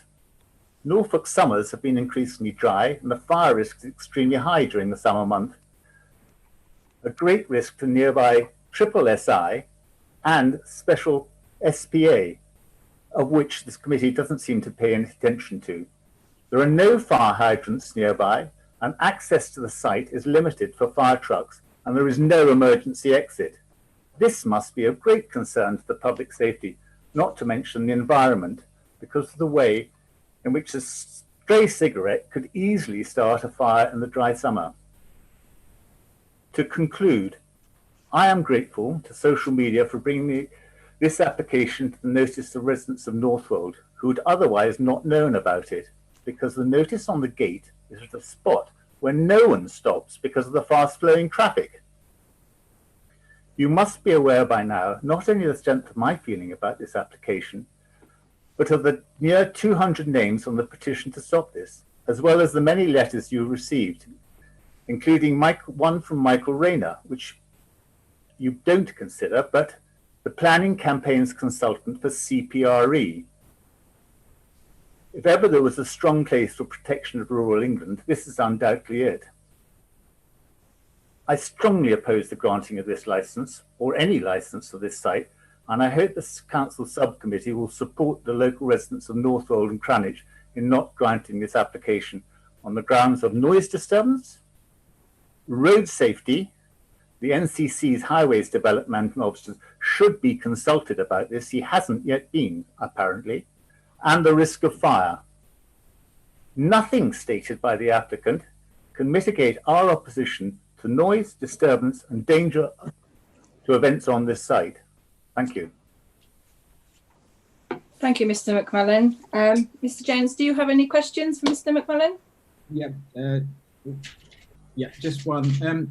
If we hadn't have hosted a music event previously on September the 19th, would you still have objected to the wedding application that we're submitting now? I missed it.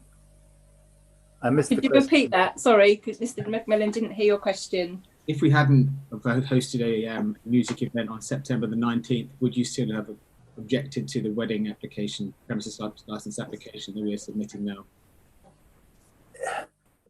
That is a hypothetical question, but rest assured that if I saw traffic turning in up there or saw a traffic accident as a result of it, then yes, I would object in the strongest possible fashions, or if I heard a noise from it.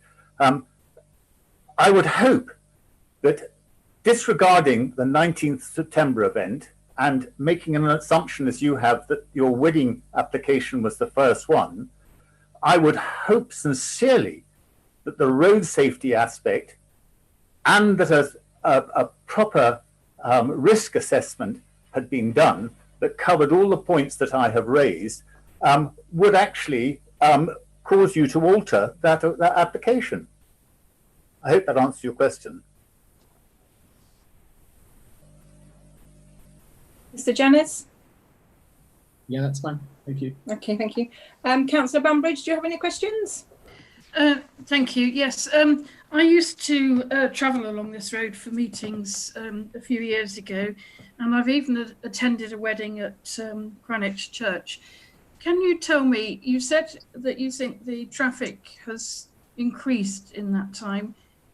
Is that an observation that you have made, or is that something that has been, are there any figures on that? Thank you. Councillor Bambridge, thank you very much for that question. I think if you look behind Adam Parkin's right shoulder, you can see the amount of traffic going past on the A134 at the moment.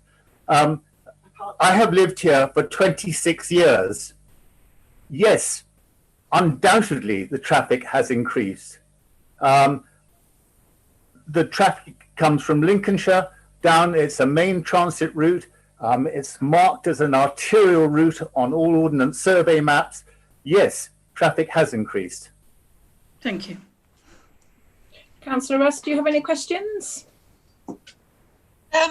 Yeah, I used to use this road on a regular basis, going from Kingsland to Bury St Edmunds. It was a good road for me to use.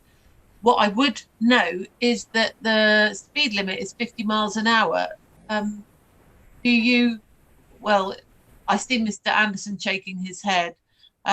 It should be no more than 60. Do you get an impression, and this is anecdotal, but I am asking for your opinion and taking what you say, but do you get an impression that most of the traffic breaks the speed limit and goes faster? Thank you for that question. Yes, indeed. Very recently, within the year, there has been a 50-mile-an-hour speed limit placed by the parish council, which includes it is inclusive of the two crossroads leading into Northwold, one at the north end and one at the south end. And the 50-mile-an-hour limit ends approximately 200 yards beyond the crossroads leading the southern entrance into Northwold. The traffic speed at the Dove Barn cottages is within the 60-mile-an-hour limit. Within the 60-mile-an-hour limit, there is evidence from the parish council of vehicles regularly, particularly at night, reaching speeds of up to 80 miles an hour on that stretch of road? I hope that answers your question. Yeah, thank you. I have no questions for you. Thank you very much. Chair, next it's Mr. Parkin. Hi there, yeah. I object on a few issues of public safety on the roads, noise pollution, our personal issues as well. My neighbour, which I can't mention because I'm not representing her as such, but she is a night worker and she will not be able to sleep during the days if these go ahead. My partner is a dementia carer. She works 12-hour shifts. The events will not be cleared out of these driveways till at least 2 o'clock in the morning. On the previous event, the public were coming out screaming and shouting. I asked them politely to keep quiet, and I got told to F off. Now, that's on just one event. This will absolutely destroy our lives and destroy many people's lives. There will be serious, serious consequences on this road. I've witnessed, I come out of this gate, which is 10 metres away from the other gate. Many people overtaking cars doing at least 80, 90 mile an hour. And there will be major, major accidents. And this field is not adequate for weddings. This will not be a wedding venue. This will be for parties. So on that, I object. And have you got any further thing to add, Mr. Parkin? You have 15 minutes. No, I'm not one for massive speaking. I just want you people to understand how this will affect every single person around here. People's jobs, I drive for a living, and I won't be able to sleep. How will I get up in the morning and do a 12-hour shift? So, okay, and the lady that owns the wedding venue, that will have a grave impact on her business as well. So this must not go ahead. Okay, thank you very much. The licensing officer, do you have any questions? No, thank you, Chair. No. Mr. Jenners, do you have any questions? Oh, no, sorry, you can't. No. Councillor Bambridge, do you have any questions for Mr. Parkin? Well, Chair, sorry, Mr. James can ask questions, I believe. Oh, sorry, yes, he's the applicant. Yes, sorry. I have no questions. It's fine. You have. Okay, thank you. Councillor Bambridge. Well, Mr. McMullen has sort of preempted the question I was going to ask Mr. Parkin. Having read the Traffic Management Officer's report, I know the road, not as well as you do. Is it the A134 in the background out of your window? Yes, that is my entrance. And if you look over that direction, that is the entrance to the gate. Yeah, now, this is that. Now, next summer, there will be triple the amount of traffic because it will be holiday blanket. This is a major route for holiday blankets coming in and out of the county. So you have traffic that people don't know this area will be coming in and out, and you get loads of motorbikes coming up there doing at least 100. And the public safety is paramount. Thank you. I have been counting the vehicles going past at several minutes at different times, so I will share that with my colleagues. Also, just quickly, don't forget this is still a part lockdown, so not everyone is on the road. So this will be a lot busier every single day when the lockdown's over. Thank you. Thank you. Councillor Russ, do you have any questions? No, thank you. I don't have any questions either. Thank you. Thank you, Chair. Next, it's Mr. and Mrs. Plumridge. Okay. Thank you. Good afternoon, Chair, Committee. So my name is Vicky Plumridge. Myself and my husband Paul live as direct neighbours, owning land abutting two sides to the application site.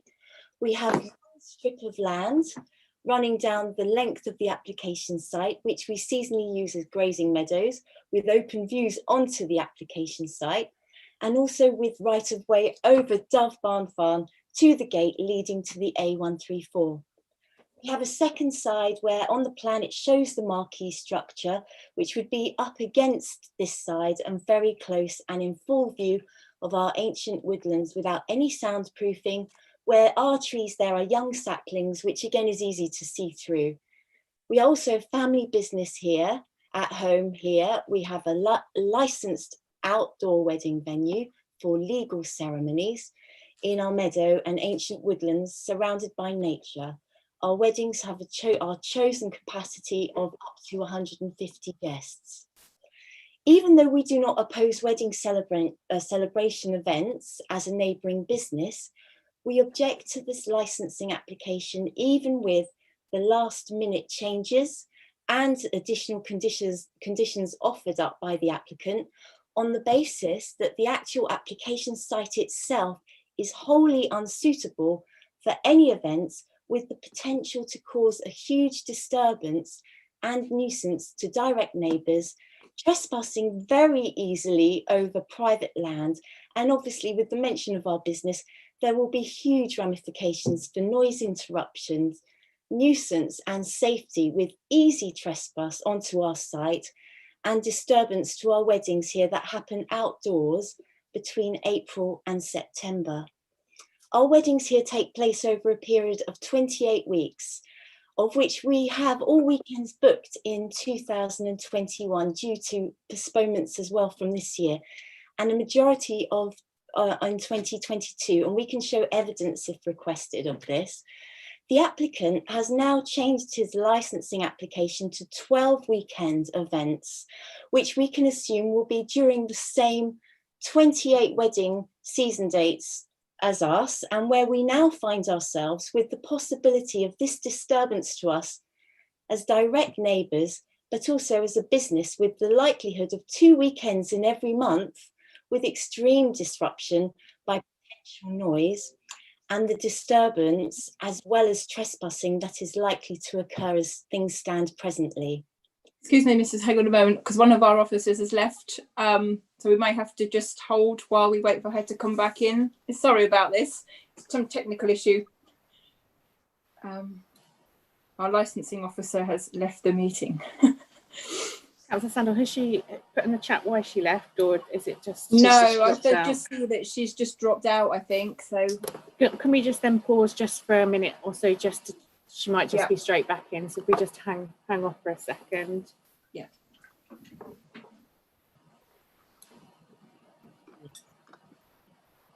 Oh, I've got something in the chat function. It says Marie says she was kicked out. Yeah. Yeah, I'm not sure what's happened there. So let me have a look. 1 second.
Chair, sorry, we are still working on getting Marie back in the meeting. Thank you. Apologies, everyone. Let's hope it's resumed soon.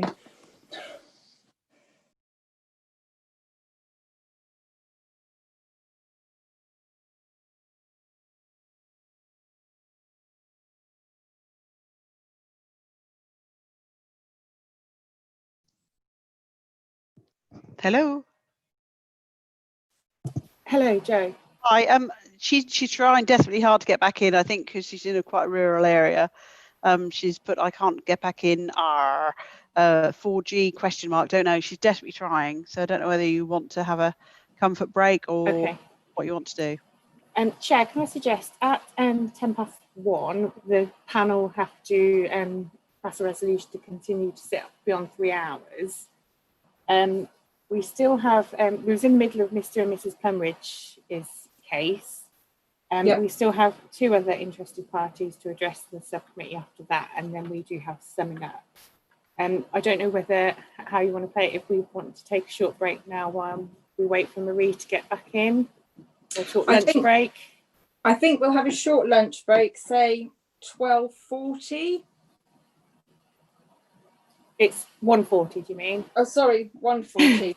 Yes, yeah, 12. Yeah, it's 1 o'clock. Yeah, 1:40, and then Mr. and Mrs. Plumridge can restart their 15 minutes after we resume. So you have your full 15 minutes rather than start and stop. So you have your full 15 minutes, but we'll do that. We'll resume at 12:40, I believe. Then we can allow Marie a chance to get back in and sort out any IT issues. So we will reconvene at 12:40. Chair, just before we do, because the lunch break will take us over the 3 hours, can the subcommittee just pass the resolution now to continue to sit beyond 3 hours? Are you happy to sit beyond 3 hours? Lovely, brilliant. Yes, thank you. Okay, and can I ask again, everybody turns their cameras and microphones off, because the feed to YouTube will stay on during the break. Lovely, thank you, everybody. I'll see you at 12:40. Thank you. Thank you.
Thanks everybody. Thank you for coming back to this meeting. I will just ask the Democratic Services Officer if she can do a roll call just to make sure that we're all present and the rest of the speakers are here to put their cases forward. So Becky, can I ask for a roll call, please? Thank you, Chair. I'll start with the subcommittee members. I see you're in, so Councillor Bambridge. I am here, but it keeps telling me that I can't start my video. I get a message that says you cannot. Thank you. Councillor Rust. Done now. Yes, present. Hema Patel. Sorry, didn't turn my microphone off mute. I'm here, Becky, thank you. Marie Moult. Yeah, I'm back. Sorry about that. It just cut me out. I just couldn't get back in. I didn't know what happened, but yeah, here. Mr. James. Yes, we're here. Thank you. Mr. Anderson.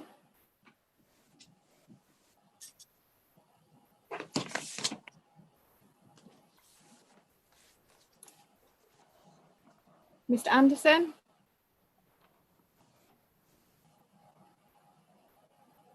Yeah, here.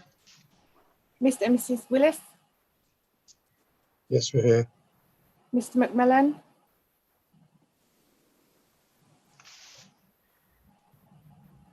I did see a wave. Yes, Mr. McMillan is here. Mr. Parkin. Yes, here. Mr. and Mrs. Plumridge. We're here. Mrs. Knapp. Yes, I'm here. Councillor Rives. Yes, I'm here. Thank you. Okay, thank you, Chair. That's everybody back in the hearing, and we were at the stage where Mr. and Mrs. Plumridge had just started to present their case, and you agreed that they could start from the beginning again. Yes, they can have their 15 minutes again. Would you like to present your case, Mrs. Plumridge? Thank you.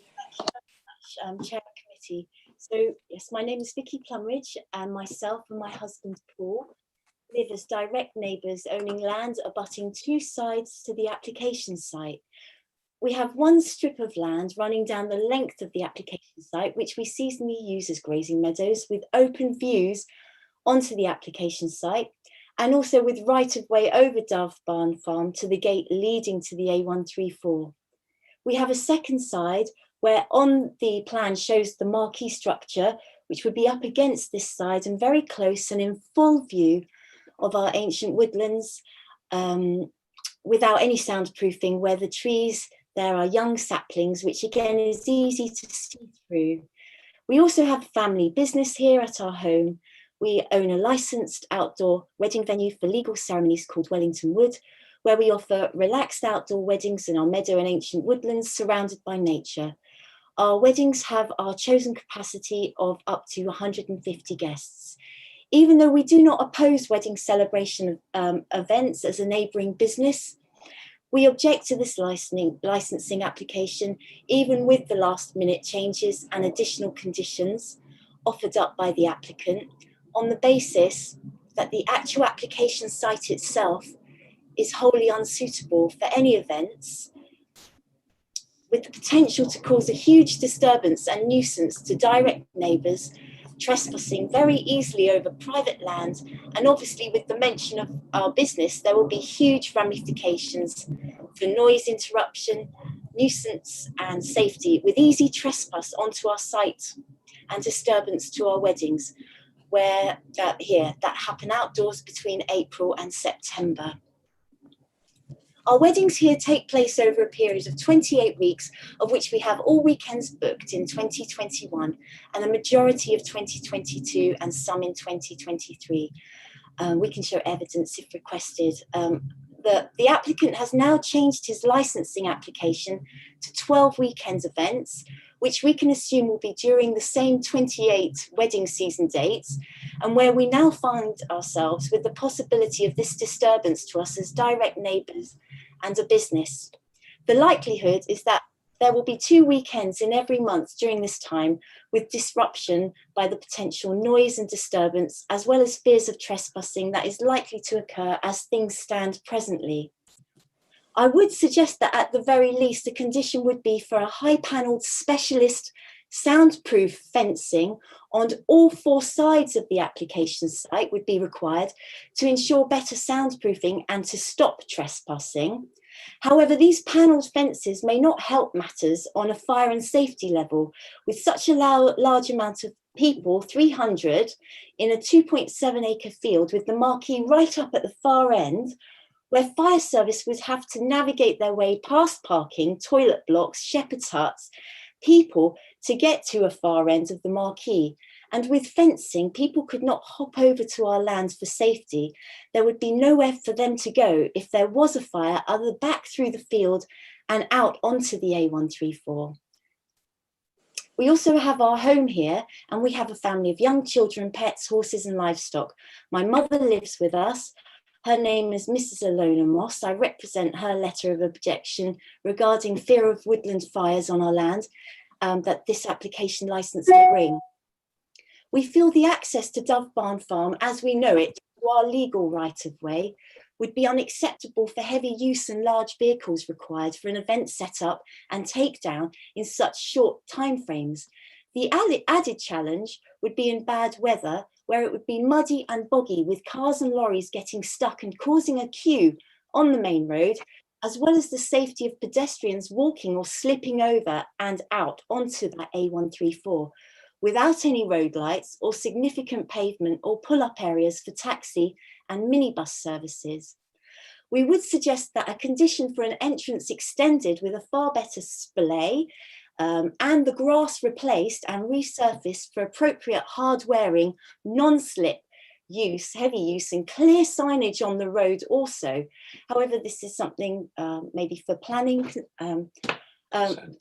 Referring now to the most recent statement letter of changes to the application on this Monday's letter, the 16th of November from Mr. Tom James and Mr. Jack Norton, that has been presented yesterday to us. So it's page 3. The applicants refer to an event they held on the 19th of September of this year and stated in the email in correspondence with EH licensing that it went well and there were no complaints.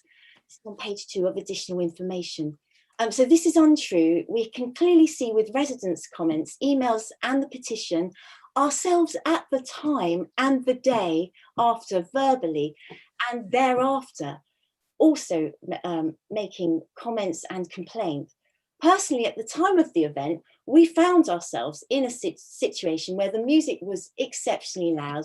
There were 2 18.5-ton trucks behind the stage powering a huge festival sound system that, you know, the likes we see really Glastonbury, that made us have to move our horses, livestock, apologise to the worried couple whose wedding was cancelled here on that day due to COVID-19 restrictions, who were staying here for a quiet weekend at our wedding forest on our invitation, and they witnessed this. We had our ceremony areas vibrating and shaking with deafening noise. We also had trespass issues over what is a very low small fence. It's just enough to keep livestock in, but easy enough to be stepped over onto our land, which we witnessed at various times on our land and our neighbours. It is with regret, it really is with regret, we did not phone the police, purely because we thought they had enough to deal with. We've decided naively to deal with it ourselves. And this, in hindsight, was a mistake. And we should have phoned the police and got them to deal with it, seen the constant hopping over the fence. It was a quick and easy alternative for festival attendees to the toilets that were there. So it is unfortunate that we did not call the police and we did not call the noise officer at the time. We can clearly see there is a huge difference of opinion on what is acceptable noise levels interpretation as direct neighbours and the opinion of an acceptable noise levels for dance festival event owners.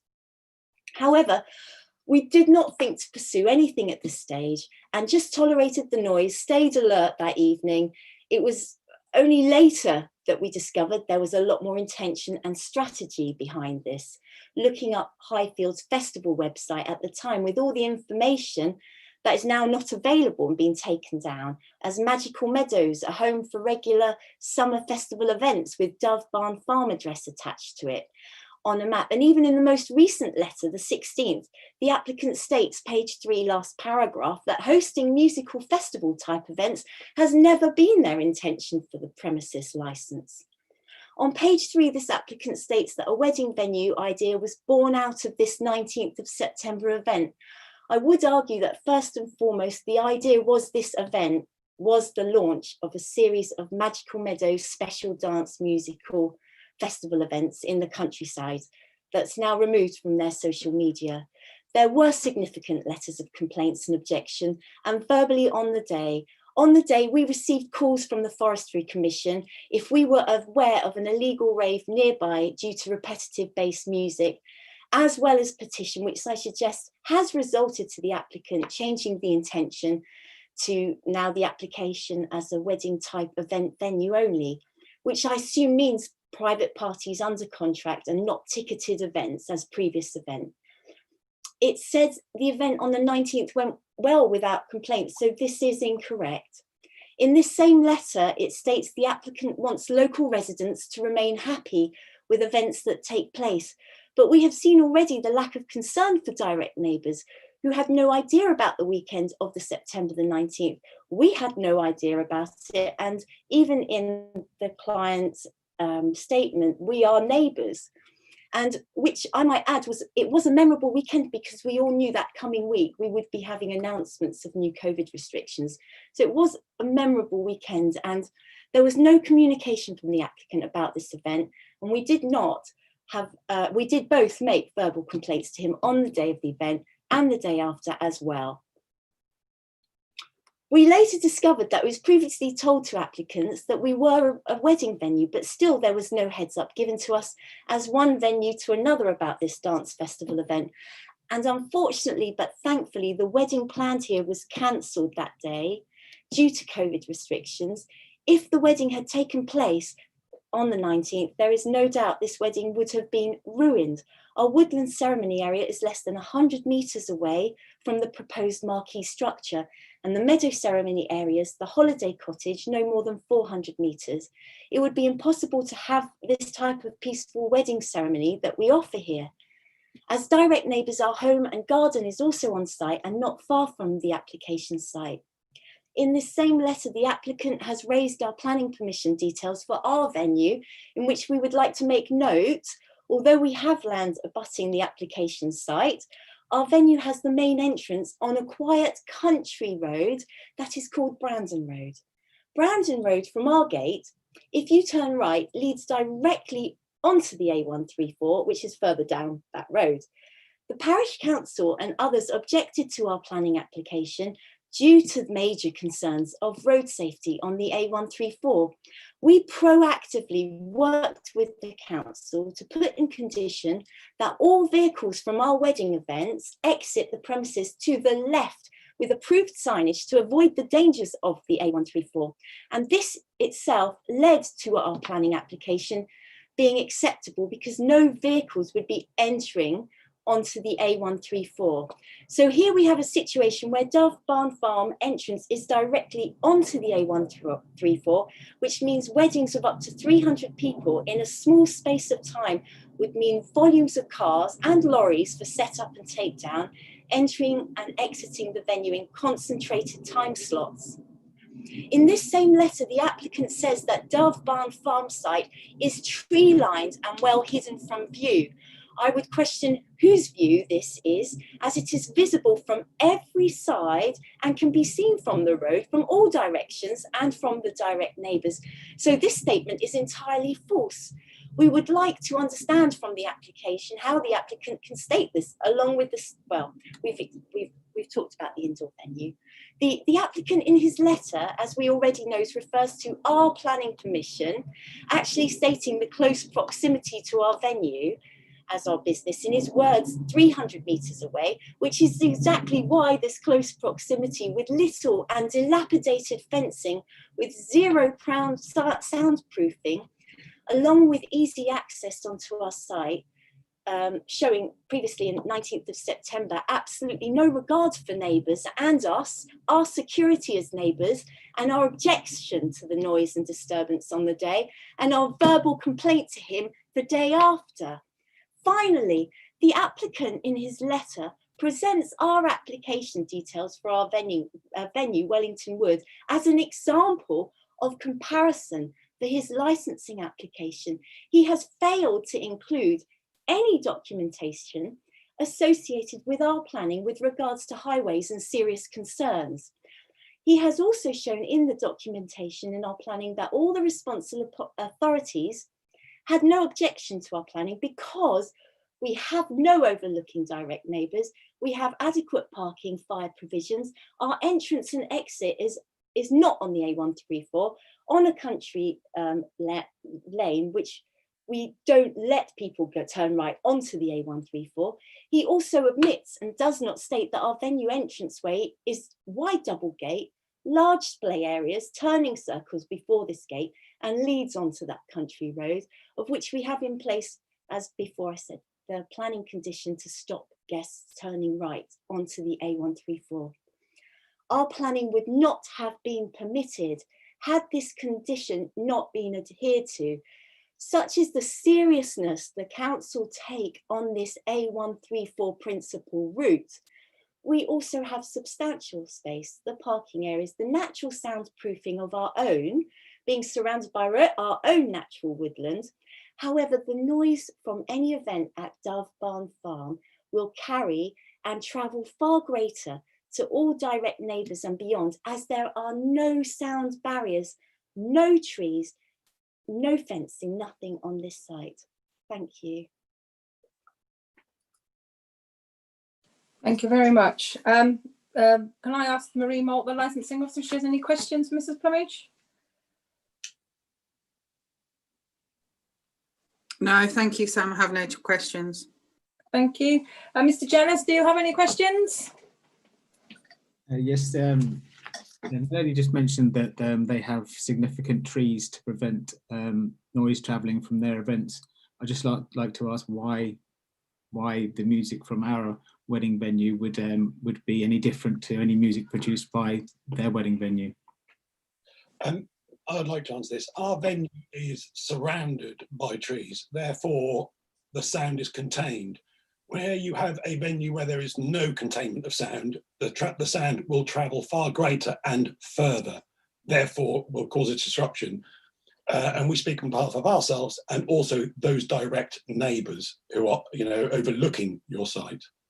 Okay, so if your site is surrounded by trees, then how would you hear our music? I answered that in my previous statement. Okay, thank you. Any further questions? No, that's it. Thank you. No, thank you. Councillor Bambridge, do you have any questions? No. Councillor Russ, do you have any questions? No, thank you. No, thank you. Okay, next chair, it's Mrs. Knapp. Hello, can you hear me? Yes, we can hear you. Yes. I've prepared a statement, but I've proceeded it further on the fact that others have already made statements that I mirror.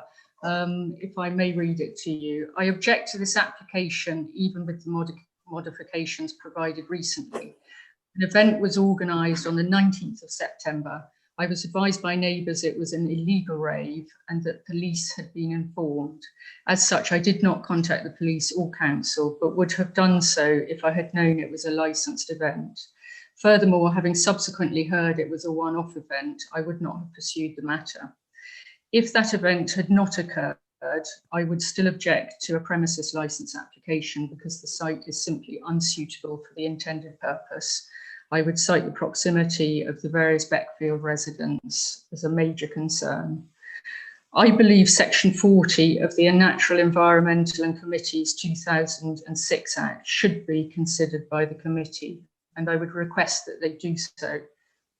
I believe the application before you fails to meet the licensing objections. Many of my concerns have already been covered, and for sanity, I won't revisit. I have grave concerns for public safety concerning the A134. I mirror those items already covered by previous respondents and would urge the committee to seek a report from Norfolk County Council before making a decision. Fire safety has been raised, except to say that with the site ring-fenced, any uncontrolled egress would be through the gate straight onto the A134. As well as cigarettes being a possible source of fire, as an outdoor venue, I imagine fire pits or tables could be used and present greater risks. Crime and disorder, again, I mirror all concerns already voiced, but would like to add my concerns about blown litter and sky litter. I would also like to state that the local laybys are known for drug dealing and would provide an easy and ready market. Public nuisance, noise. You've already heard submissions from the locals, and I again mirror their previous concerns. Gamekeeper's Cottage actually shook with the base on the 19th of September, and frankly, it was intolerable there, so I cannot conceive how bad it was for the various Beckfield residents. There is little presented today that gives adequate assurances to the residents that noise levels will be acceptable. I also have noise concerns over fireworks and generators on site. The venue is, in my opinion, outdoors with no way to mitigate the noise issues or soundproof from them. The applicant states causing a nuisance to residents isn't an option for us. The reality is there's a contradiction. He can either keep the local residents happy and undisturbed or provide a cracking wedding reception for his fee-paying guests, but not both. The applicant would not be responsible for the behaviour of the guests staying on site after the event ends. It should be expected that the guests would continue the party, possibly with their own entertainment systems and drinking their own alcohol. This would be incredibly disturbing to the neighbours, especially in summer with windows open. Further disturbance would be caused by late night pickups from site after midnight. Noise and disturbance to the immediate neighbours would be caused setting the venue up during the days before the event and taking down after. If you include set-up days and takedown days, it's not difficult to take the overall window for local disturbance to 2 months, which is not as innocuous as 12 events a year might suggest. In addition, as written, events could be for 2 days. Mr. James is an events organiser but has no experience organising weddings. His application seems to suggest marriages will take place on site. There is no marriage venue licence, and as depicted, the site without a suitable building would not be eligible for one. As such, providing a premises entertainment licence would not assist in reducing the apparent bottleneck of marriages caused by COVID-19, which would have to take place elsewhere. Mr. James stated that he wanted to see the locals happy and undisturbed. If that really were the case, he would withdraw the application for this site and find a more suitable, secluded location that provides the aspirational element a successful wedding venue has. Mr. James indicates he wants to provide a wedding venue for locals. As he has identified, there is already one in Northwold. It is secluded and has managed to carry out its business in a sensitive way without causing any public nuisance. Furthermore, given the demographic of Northwold and the surrounding villages, there can be no local need for 2 venues within 300 metres of each other to provide wedding receptions, especially given the planning consent to increase capacity at Wellington Lodge next year. During the September event, many of the staff were family members of the organisers. I don't believe any were Northwold residents. Normally, events organisers use their preferred teams of people to supply and staff their events, as happened in September. So I believe job and business opportunities for locals would be minimal or non-existent. Regular subletting of the venue would further ensure that there were no local jobs created. You will have heard many varying submissions today. I hope due to the number of objections received by the licensing committee and seeing the large quantity of signatures on the online format, the local residents have done enough to show you, overwhelmingly, that they see the licensing of Dog Barn to be detrimental to the enjoyment of their properties and rural lives. They have described how the licensing objectives would not be achieved and have clearly indicated that the interests of the wider community are not being met with this application.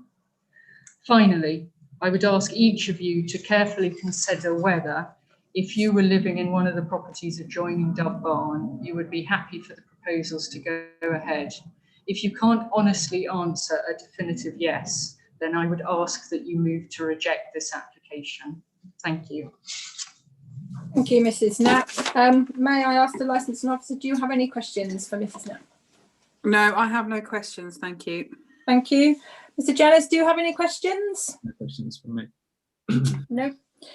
Councillor Banbridge, do you have any questions? No, I don't think. Councillor Russ, do you have any questions? No, thank you. No, thank you. Thank you, Becky. And next we have Councillor Rives, who is presenting Mrs. Randall's case.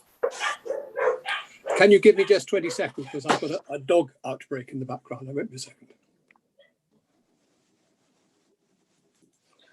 Randall,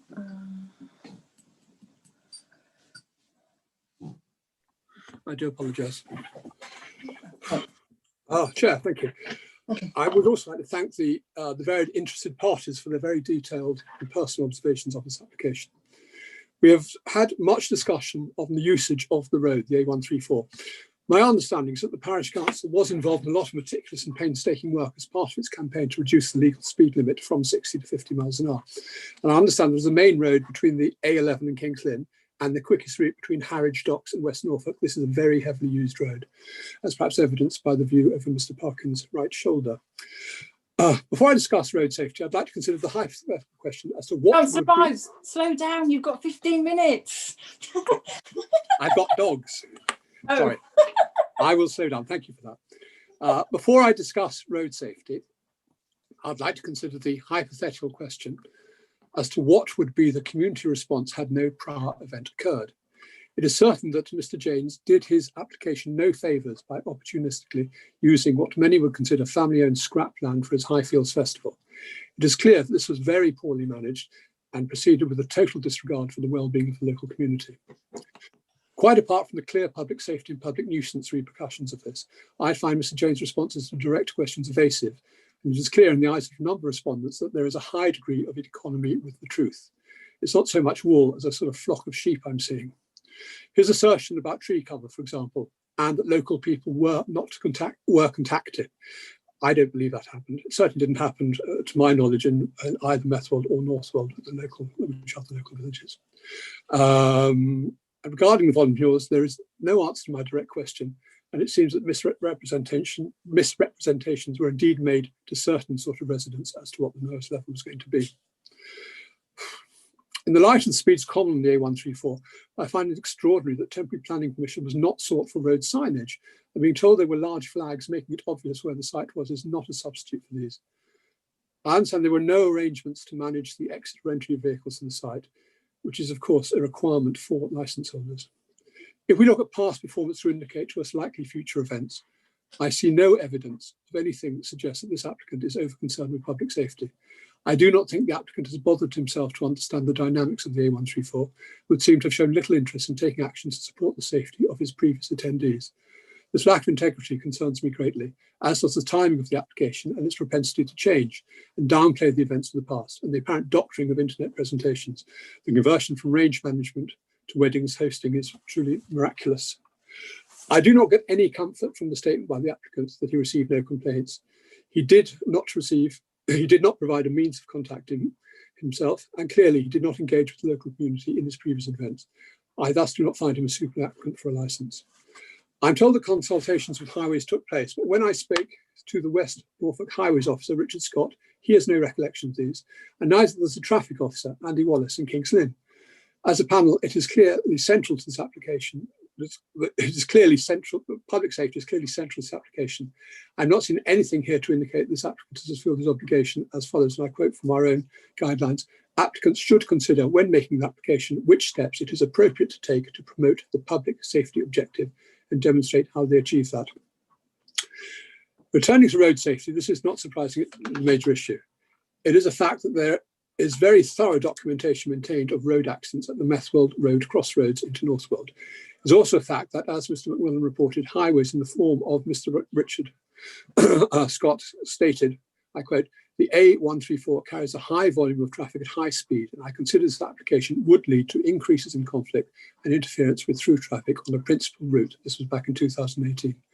More recently, Woodland Weddings themselves sought planning permission for their venue. In this case, the planning panel felt that the pressures on the A134 were extreme and growing, and a condition was attached to the application to control the traffic flow to avoid the A134.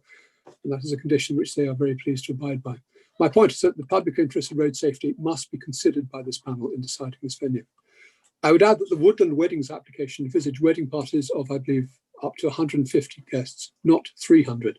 Again, it's not clear that the car parking available will be sufficient for these events, and that raises the question, where exactly would the excess cars end up? This brings me back to the question asked, what if this application came out of the blue and had not been preceded by the legal rave event?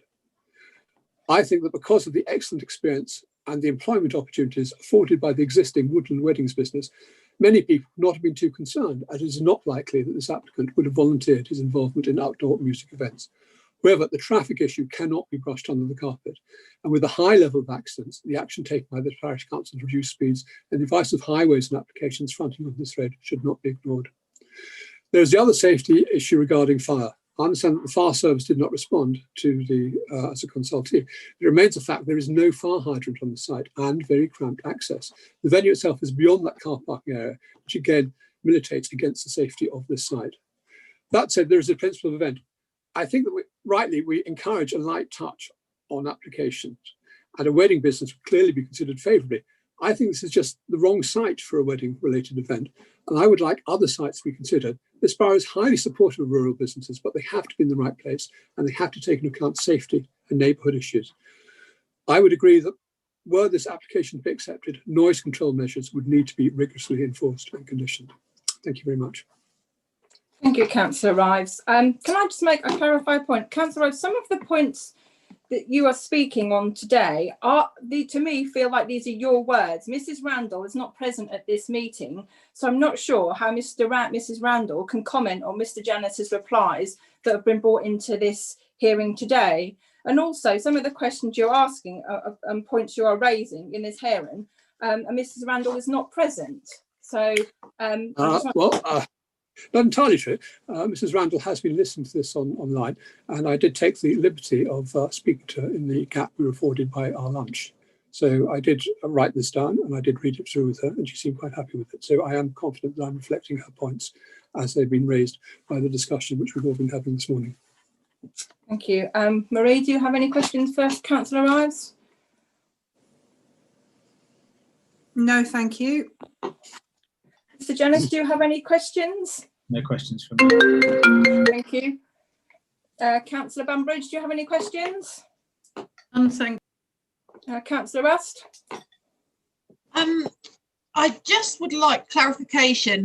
Councillor Rives has said that public safety is central to the application, and you know it is, and he has commented that NCC and highways haven't been consulted.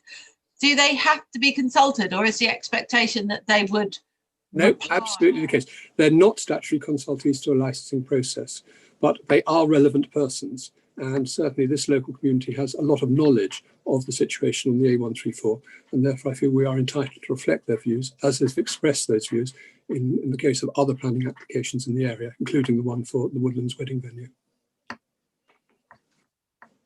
Thank you. So no further questions.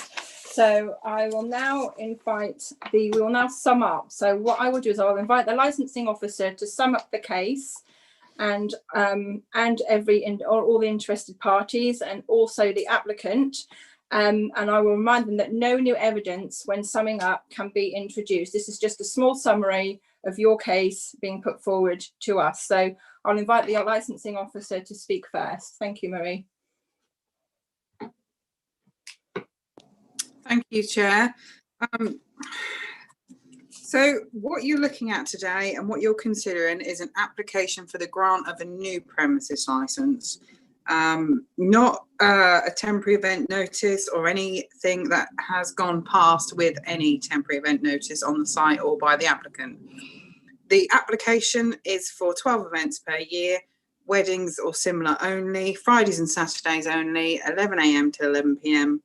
And not anything to do with COVID. Obviously you've heard from Hema already, that's public health and not public safety, and there are a set of other risk assessments, conditions and procedures associated with any of the COVID stuff, and that this is not the place to consider them.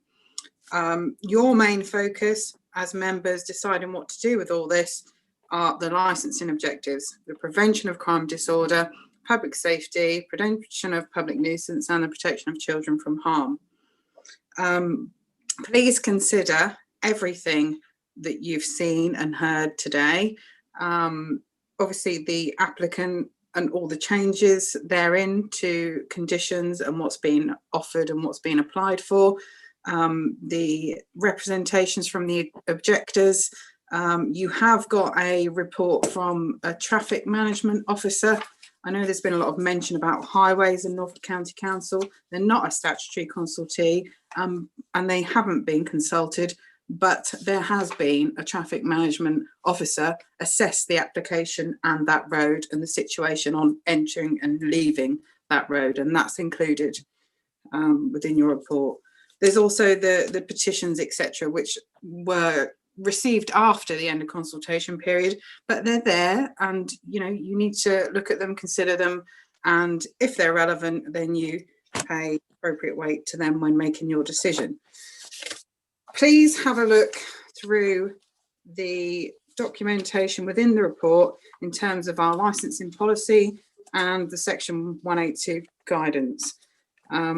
Obviously, if you want to look at anything else within the section 182 guidance, then Hema, the legal advisor, will be able to point you in the right direction of that document.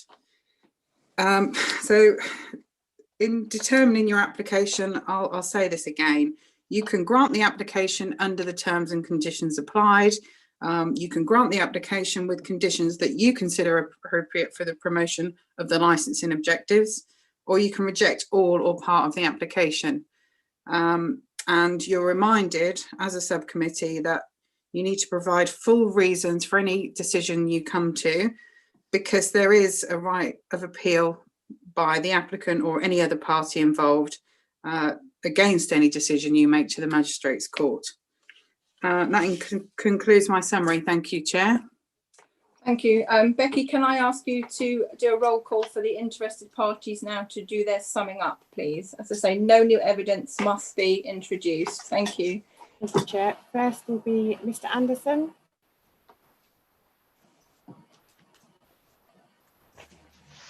Yes, thank you, Chair. I'll be as brief as I possibly can. First point, I believe Mr. James has failed to answer questions adequately. He has now amended his application twice in an attempt to obtain a premises licence. Despite assurance of wedding events, of which he's had no experience, there are still significant implications for crime and disorder, public safety, and public nuisance. These include access to alcohol, potential access to alcohol and drugs, and the resulting behaviour from that. Trespass, which we've discussed. Mr. James said he will put in a fence. I suggest that the fence needs to go around the whole area. And in terms of the potential for loud music of any type, which there is, then that should be an acoustic fence. There's inadequate fire precautions and evacuation procedures. Vehicle movement on site and off site, and particularly onto the A134. Traffic jams could ensue because of the delay in getting into the site. Lack of parking on site could result in cars parked on the grass verges on the A134. There's no guarantee that events will not become a loud music event like the 19th of September event. There are the same number of guests, the same time for alcohol consumption, same issues regarding entry and exit from the site, and potentially the same disruption for residents and businesses. Okay, if there are complaints, Mr. James may lose his licence, but it will be the local community who have to monitor events and then complain about issues. Yet there's no provision to inform the local community when these events are going to take place. I'm not convinced that the wedding events will be as community friendly as Mr. James makes out. Before a decision is made, I propose that the subcommittee arranges a site visit accompanied by Mr. James and myself, so that you get a full picture of the site and what the issues are. However, in view of the level of objections and opposition, the issues raised in respect of the 4 objectives, I believe the only reasonable conclusion you, the subcommittee, can come to or can reach is that this application for a licence is not granted. Thank you.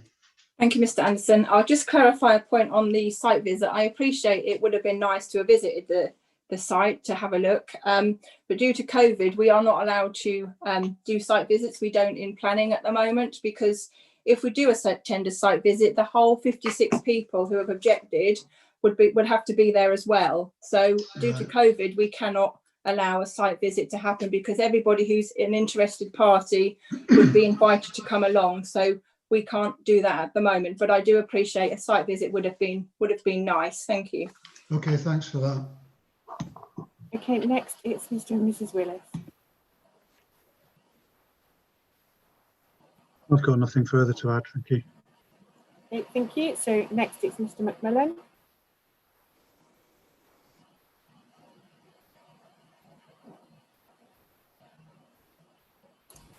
Thank you. I have 2 points. Firstly, Mr. Jane has offered no evidence that the sound will not be the same as it was on the 19th of September. And secondly, I'm disappointed, and I think it is wrong, that the NCC Traffic Authority has not been consulted in this case, because, as you would know, their findings override that of the police and are more important than the police findings. The police are not necessarily local, and the NCC would give a much better, more accurate and safer response to it. And I am very surprised that they haven't been consulted. Thank you. Thank you.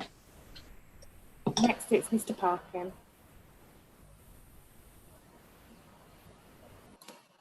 Yeah, just to reiterate about the traffic safety, it's paramount, and I do not believe this should be granted at all until the traffic safety officer has been out to view this, because I do 100% know that it will not be allowed.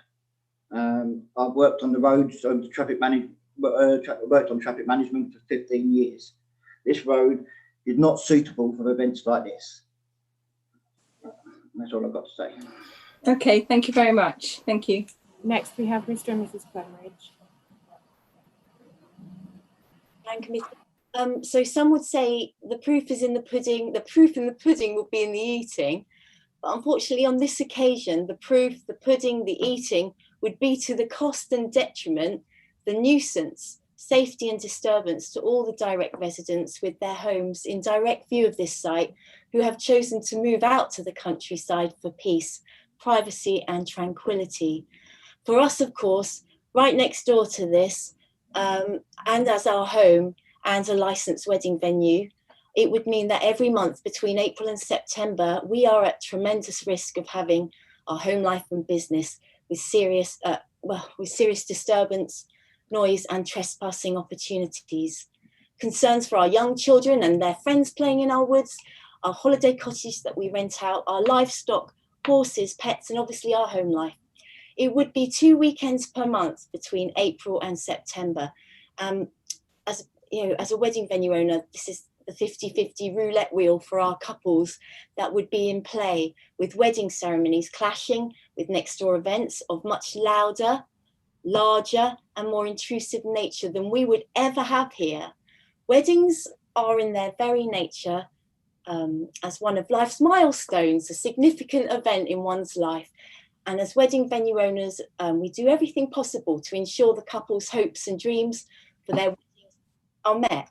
We are certainly not against a neighbouring business and neighbouring wedding celebration venue. However, should there be noise disturbance trespassing, nuisance from the get-go to affect our weddings here, which is in our view, we believe, very likely, what could we do to make up to our couples planning their wedding here years in advance? There is no refund of any monetary value that will suffice. So it's an emotional event with vows of memories and of special ceremony and day, with everyone they love surrounding them. And we feel we have this 50-50 risk each month of weddings here being ruined because of the disturbance, the noise on site, and with risk of trespass.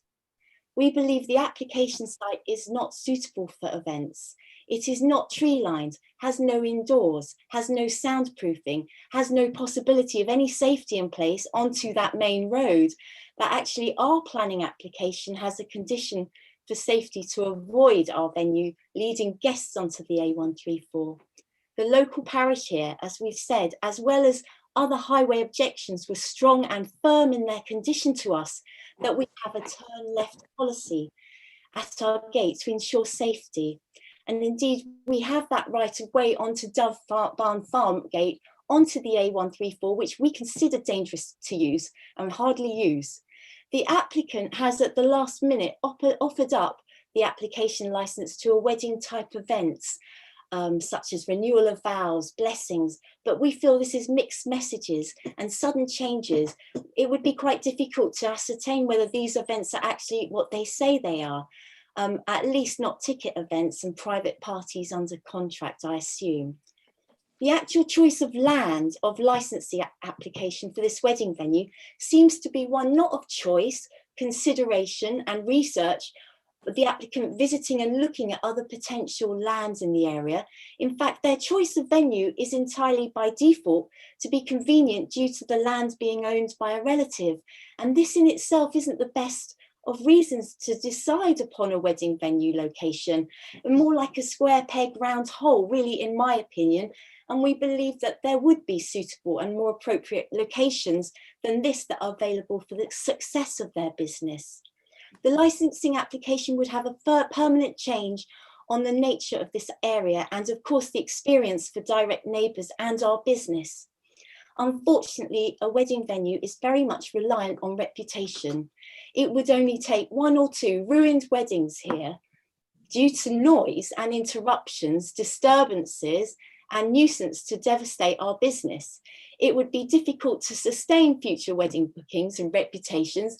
And in fact, by the very nature of not knowing, not having clarity, not being able to predict the certainty of interruptions, nuisance, trespass, disturbance, safety for our guests on site, for our couples, I would indeed, on ethical and moral reasons, seriously feel obliged to close Wellington Wood, because it would not be right for us to be a venue to offer couples a special place to get married and hold weddings here, excuse me, in the knowledge that their hopes and dreams would be ruined with such interruption and disturbance out of my control. Finally, another thought would be that yes, perception can be worse than the reality, but again, we clearly see that the initial motivation for this application was for special events, a new home for Highfield's Magical Meadows, summer music festivals, which has in the last few days changed to wedding type events only. And obviously already mentioned, my personal fear is that these could be events that are not wedding type events and can easily go ahead under this title. The marquee structure has no soundproofing for 300 people. The reception party, the marquee would need to be at least the whole width of that land on the diagram, and has been put right up against our boundaries with very little fencing in full view of our woodland, where our children, holiday cottage guests, wedding guests walk past because we give them exclusive use of our venue. In our view, as much as we do not oppose wedding celebration venue next door, in theory, the application site is wholly unsuitable as a location for a licensed premises. And since they have brought up our planning application as a comparison, you can clearly see that we are a venue with generous space, separate parking paddock, surrounded and enclosed by our own land, with a wide entrance gate onto a country road. So we do believe in conclusion this will be a nuisance disturbance with safety and trespass issues with impact on direct neighbours, on ourselves as direct neighbours, and as a local business. We believe we will have no alternative but to close our licensed wedding venue. So thank you. Thank you, Mrs. Plumage. Mrs. Knapp.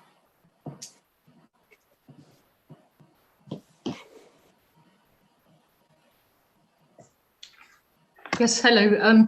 I just want to say some of Mr. James's submissions have been disingenuous, and despite his protestations, he has not shown any concern for the locals, and nothing has been presented today to minimise local concerns over the application. I would therefore ask the committee that they move to reject this application in full. Thank you. Thank you. Councillor Rives. Thank you. I too would move to request that this committee reject this application, primarily on the grounds of public safety. I think we've heard enough to indicate to us that there are very severe concerns about road safety, and the very idea of having an event with 300 guests sort of entering and exiting in sort of large moments on this particular road is catastrophic. I think, you know, it would be ideal if this subcommittee were to consult or to require an opinion from Highways to confirm what you've heard from so many of the respondents to this application. The only other thing I'd add is that if for some reason you think there might be appropriate conditions which might support this application, I would urge you very strongly to ensure that acoustic security is absolutely paramount, and that there are severe enforceable restrictions on the volumes of noise which might be permitted from this site. But I think on grounds of public safety alone, I would find it very, very difficult to support this particular application. Thank you very much. Thank you. Mr. Jennings, would you like to sum up? As I say, no new evidence must be introduced. Just a brief summary of your application, please. Yeah, I'd just like to reiterate that our original email sent to licensing stated that we were only hoping to host a wedding venue type event, and that is our only intention. We would happily take on any conditions suggested that restrict us to host weddings only, but we put in as many as we could ourselves as well as you, and then we will have no problem meeting the licensing conditions moving forward. Thank you. Thank you. So now I will ask our legal advisor to address the subcommittee on any outstanding matters. Do you have any, Hema? Yeah, thank you, Councillor Sandell. So before the hearing closes, I just need to outline my advice to the panel to assist them in their deliberations whilst all persons are present, so that everyone is aware of my advice, and to ensure that although the hearing is being held remotely, it is still a fair hearing. So firstly, the hearing has taken place remotely, and the matter needs to engage the applicant's Article 6 rights to a fair hearing under the Human Rights Act 1998. The panel will have regards to the Council's licensing policy. I refer you to the part of the licensing officer's report, namely that each case is decided on its own merits. The panel need to focus on the promotion of the 4 licensing objectives. The most relevant objective in this instance is the prevention of public nuisance. The panel should have regard to Section 182 guidance to the Licensing Act, and in particular, the section relating to public nuisance. In this respect, the panel should have regard to the proximity of the premises to residential premises. The panel should have regard to the oral representations and evidence made before them. The panel should also have regard to the written representations made by the other persons who have not made any oral representations at today's hearing. Written representations can be found at Appendix 2 of the Licensing Officer's report.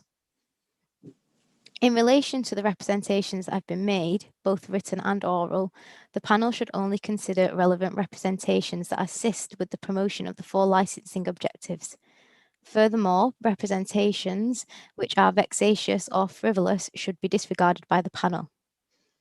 In relation to this application specifically, for example, representations to the effect that there is already an existing venue operating a business of a similar nature to the new premises would not be relevant. However, a representation from Wellington Wood that nuisance caused by the new premises would disrupt and cause nuisance to the course of their business is relevant. I draw the panel's attention to the fact that no responsible authorities have made any objections to the application. I would like to advise the panel that issues relating to highway safety fall outside of the remit of the licensing regime. I also draw the panel's attention to paragraph 2.7 of the section 182 guidance, which outlines that public safety concerns the safety of people using the relevant premises rather than public health, which is addressed in other legislation. Therefore, I would like to advise the panel that the concerns raised in relation to the COVID-19 fall outside of the remit of the licensing regime. Thank you, Councillor Sandell. Thank you very much. I would like to thank everybody today for coming to this licensing hearing. We will retire to make our decision. Whilst we're making our decision, we will be accompanied by the legal advisor, Hema Patel, and also our Democratic Services Officer, Becky Parker. And Becky is for administration purposes only and will not take part in any of the decision. The decision will be made, we're available within 5 days, and it will be sent to all parties. So I now draw this meeting to a close, and we will now retire to deliberate. And I thank you all very much for coming along today. Thank you very much.